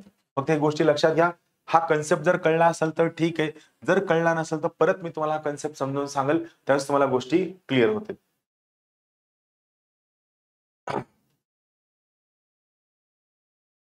योजना आणि कुरुक्षेत्र मॅगझिन, आता याबद्दल मी खूपदा बोललेलो आहे. योजना, कुरुक्षेत्र अत्यंत महत्वाचे मॅगझिन्स आहेत. यांचा वापर लँग्वेज इम्प्रुव्हमेंटसाठी, यात खूप चांगले सेंटेन्सेस असतात जे तुम्ही ॲज अ इंट्रोडक्शन किंवा कन्क्लुजन वापरू शकता. आपल्या ज्ञानदीप अकॅडमीच्या युट्यूब चॅनलला, परत एकदा सांगतो, आपल्या ज्ञानदीप अकॅडमीच्या युट्यूब चॅनलला योजना आणि कुरुक्षेत्र मॅगझिनचे व्हिडिओ अपलोड केलेले आहेत. मराठीमधले सुद्धा आहेत, इंग्लिश मधले सुद्धा आहेत. सर्वांना सुचवलं तुम्ही हे व्हिडिओ नक्की पहा. गव्हर्नमेंटचा इम्पॉर्टंट डेटा, ऑथेंटिक सोर्स काय आहे, योजना आणि Kurukshetra magazine, solutions, way forward, filler required for answers आणि महत्वाच्या केस स्टडीज. आणि सगळ्यात महत्वाची गोष्ट, चांगले सेंटेन्सेस, खूप चांगले सेंटेन्सेस तुम्हाला योजना कुरुक्षेत्र मॅगझिन मधनं मिळतील. यासाठी एखादं सेपरेट नोटबुक करून हे सेंटेन्सेस जरी तुम्ही पाठ केले तरी पहिल्या अटेम्प्टला तुमचा रिझल्ट येण्याची शाश्वती खूप जास्त आहे. न्यूजपेपर रीडिंग, ज्यावर खूप जास्त वेळ जातो. मी थोडक्यात तुम्हाला सांगणार आहे न्यूजपेपर रीडिंग काय करायला हवं आणि का महत्वाचे आहे. लक्षात घ्या, या ठिकाणी एक महत्वाचा कॉन्सेप्ट आहे न्यूजपेपर रीडिंगच्या बाबतीत. न्यूजपेपर का वाचताना फक्त हिंदू पेपरच का वाचावा, तर लक्षात घ्या, हिंदूची लँग्वेज ही खूप सोपी आहे, अंडरस्टँडिंगची आहे. Indian express, times of India सगळ्या पेपरपेक्षा हिंदूची लँग्वेज खरंच खूप चांगली आहे. मी परत एकदा रिकमेंड करेल की सगळे टॉपर्स जे रिकमेंड करतात, रीड हिंदू पेपर ओनली. दुसरं, हिंदू पेपरला सोशलिस्टिक लिनिंग असते. म्हणजे काय, मला सांगा, तुम्हाला IAS ऑफिसर, IPS ऑफिसर हे एखाद्या कंपनीमध्ये काम करण्यासाठी आपण बनवतोय, की तुम्हाला IAS IPS ऑफिसर लोकांसाठी काम करण्यासाठी बनवतोय? लोकांसाठी ना. लोकांच्या सोशल इश्यूज काय आहेत, इकॉनॉमिक इश्यूज काय आहेत, इनइक्वॅलिटी काय आहे, पॉवर्टी, अनएम्प्लॉयमेंट, नेमक्या अडचणी काय आहेत, आणि या अडचणींचं डिटेल्ड क्लिअर कट अंडरस्टँडिंग जर कुठे दिलं असेल तर तुम्हाला हिंदू पेपरमध्ये मिळतं. सो सोशलिस्टिक लिनिंग आहे, सोशिओ इकॉनॉमिक इश्यूज कळतात, सोल्युशन ओरिएंटेड आहे द हिंदू पेपर, तुम्हाला सोल्युशन देतं.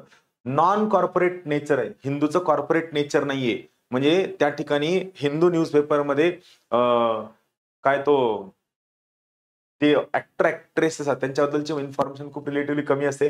खूप महत्वाच्या ऑल इंडिया मधल्या केस स्टडीज तुम्हाला द हिंदू पेपर मधनं मिळतात आणि क्रिटिकल अनालिसिस मिळतो. प्रत्येक मुद्दा याला चारही बाजूने अनालिसिस केलेलं मिळतं. So I would suggest you go for the Hindu paper only. फक्त हिंदू पेपर असताना काय लक्षात घ्यायचंय, कारण मी खूप सगळ्या विद्यार्थ्यांचा ऑब्झर्व केलेला आहे, हिंदू पेपर असताना खूप जास्त वेळ लागतो आणि मग नुकसान होतं. तर तुम्हाला काय करायचंय, हिंदूसाठी सगळ्यात महत्वाचं काय रीडिंग आहे तर लक्षात घ्या, लँग्वेज सगळ्यात क्रुशियल आहे हिंदू मधली.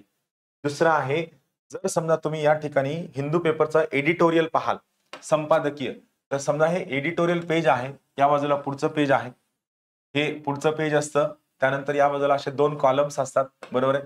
या ठिकाणी एडिटोरियल असतं या ठिकाणी. आता काय आहे, हिंदू पेपर वाचताना नॉर्मली सुरुवातीला खूप 3-4 तास लागतात. Don't spend it. ज्ञानदीप अकॅडमीच्या युट्यूब चॅनलला रोज लाईव्ह हिंदूचं अनालिसिस असतं. परत एकदा सांगतो, ज्ञानदीप अकॅडमीच्या युट्यूब चॅनलला रोज द हिंदू न्यूज पेपरचं लाईव्ह अनालिसिस असतं, जे तुम्ही पाहू शकता. त्या अनालिसिसच्या सोबत या एडिटोरियल पेजवरचे हे जे दोन कॉलम्स आहेत, हे करंट इव्हेंट बेस्ड असतात. हे न चुकता वाचायचे. हे एखाद्या ऍक्टर ऍक्ट्रेस बद्दल असेल तरी सुद्धा वाचायचे. हे दोन कॉलम्स वाचणं सगळ्यात जास्त कंपल्सरी आहे. त्यानंतर एडिटोरियल तुम्हाला वाटलं खूप जास्त रिलिव्हंट आहे तर वाचा, अदरवाईज वाचू नका. आणि या ठिकाणी एक कॉलम असतो जो असतो लेटर्स टू एडिटरचा, संपादकांना, वाचकांनी लिहिलेले पत्र. इथलची लँग्वेज एवढी चांगली असते की तुमच्या आन्सर रायटिंगसाठी तुम्हाला सगळ्यात मेन सोर्स मिळतो या लँग्वेजचा. सो एवढं वाचलं तरी चालतं. इकडचं एखादं इन्फॉर्मेटिव्ह असलं तर वाचा, don't go for thing. Otherwise तुम्ही हिंदू नाही वाचलं तरी सुद्धा चालतो. लक्षात घ्या, हे दोन कॉलम्स, एडिटोरियल वाटलं तर वाचा, अदरवाईज नाही. लेटर्स टू एडिटर वाचणं मात्र मस्ट आहे. मी तुम्हाला सांगतो, ज्यांना कुणाला UPSC लवकर क्लिअर व्हायची आहे आणि ज्यांना चांगल्या रँकनं पास व्हायचं आहे, त्या प्रत्येकाला सांगू इच्छितो की लेटर्स टू एडिटर वाचणं या ठिकाणी मस्ट आहे. काय वाचायचंय लँग्वेजसाठी? कॉलम सांगते letters to editor, news related to international relations हे हिंदू मधनं न चुकता करायचे. लक्षात घ्या, IR न्यूज तुम्ही हिंदू मधनं खूप चांगल्या करू शकता. आणि द हिंदू अनालिसिसचा व्हिडिओ आपल्या ज्ञानदीप अकॅडमीच्या युट्यूब चॅनलला असतो, हा तुम्ही न चुकता बघा, जो बघणं कंपल्सरी आहे. आपण का वाचायला हवं, काही क्वेश्चन्स. आपण हिंदू का वाचायला, जे मी तुम्हाला आता सांगितलं. Is it a leftist paper, माझं काय म्हणणं लेफ्टिस्ट आहे राईटिस्ट आहे काय घेणे देणे. आपल्याला आपलं युपीएससी क्लिअर करण्यासाठी लागणारी लँग्वेज, डेटा, केस स्टडी, एक्झाम्पल, सोल्युशन हिंदू मधनं मिळते, घेऊन वाचून काढूया. आलं लक्षात. इथं महत्वाचं काय, is it a leftist paper, doesn't make any difference. How much time we should devote to Hindu. सुरुवातीला 2 तास लागू शकतात, नंतर माझं म्हणणं आहे की 30 minute to 45 minutes, not more than that. परत एकदा सांगतो, 30 minutes to 45 minutes, not more than that. Should we go for notes making? Absolutely not. Don't go for notes making. प्रत्येक कोचिंग क्लासेसच्या करंट इव्हेंटच्या एवढ्या चांगल्या नोट्स आहेत की तुम्ही या ठिकाणी हिंदूच्या नोट्स काढून तुम्ही परत तुमच्या अभ्यासाचे टाळाटाळ करताय. Should you make cuttings of Hindu? बिलकुल एकही कटिंग ठेवायची नाही. माझा स्वतःचा अनुभव आहे की आपण काढलेली कटिंग परत उभ्या बाप जन्मी आपण परत कधीच वाचत नाही. सो हिंदूच्या कटिंग बिलकुल काढायच्या नाही. What about skipped Hindu newspaper? कालचा पेपर मिस झालाय, सोडून द्यायचा, त्याचा लोड घ्यायचा नाही, तो आज वाचण्याचा प्रयत्न करायचा नाही. हिंदू न्यूजपेपर अंडरलाईन करायची का? बिलकुल नाही. हिंदू मधनं तुमची रिडिंग स्पीड वाढवण्यासाठी वर्कआउट करा. रेडीमेड नोट्स मिळतात, त्यांचा वापर करा. हिंदू असा घ्यायचा, या पद्धतीनं वाचायचा, लँग्वेज बिल्ड होईल, रिडिंग स्पीड बिल्ड होईल, तुमचं कॉम्प्रिहेन्शन इम्प्रूव्ह होईल, जे सीसॅटच्या पेपरला सगळ्यात जास्त गरजेचं आहे. तुमची अंडरस्टँडिंग बिल्ड होईल. Why not other papers? मी तुम्हाला मागच्या पेजला जे सांगितलं की तुम्ही हिंदूच का वाचावा, त्याचे हे सगळे कॉलम पाहिल्यानंतर या सगळ्या गोष्टी, आणि सगळ्यात महत्वाची गोष्ट, Hindu is the only paper which gives justice to UPSC. I repeat once again, Hindu is the only news paper which gives justice to UPSC. त्यामुळे तुम्ही हिंदू पेपरच वाचायला हवा, हे माझं मत. बाकी तुम्हाला सांगणारी लोक भरपूर असतील, त्या सोयीने तुम्ही वर्कआउट केलं. It is all about your choices. मग सगळ्यात शेवटचा मुद्दा, वाय वी फेल. गरजेपेक्षा जास्त अभ्यास. कुणीतरी सांगितलं सगळंच वाचायला होतं, मी सगळ्याच एनसीईआरटी, सगळीच पुस्तकं, सगळंच वाचत बसला, तुम्हाला रिझल्ट मिळणार नाही. Over studying is the main reason why we fail.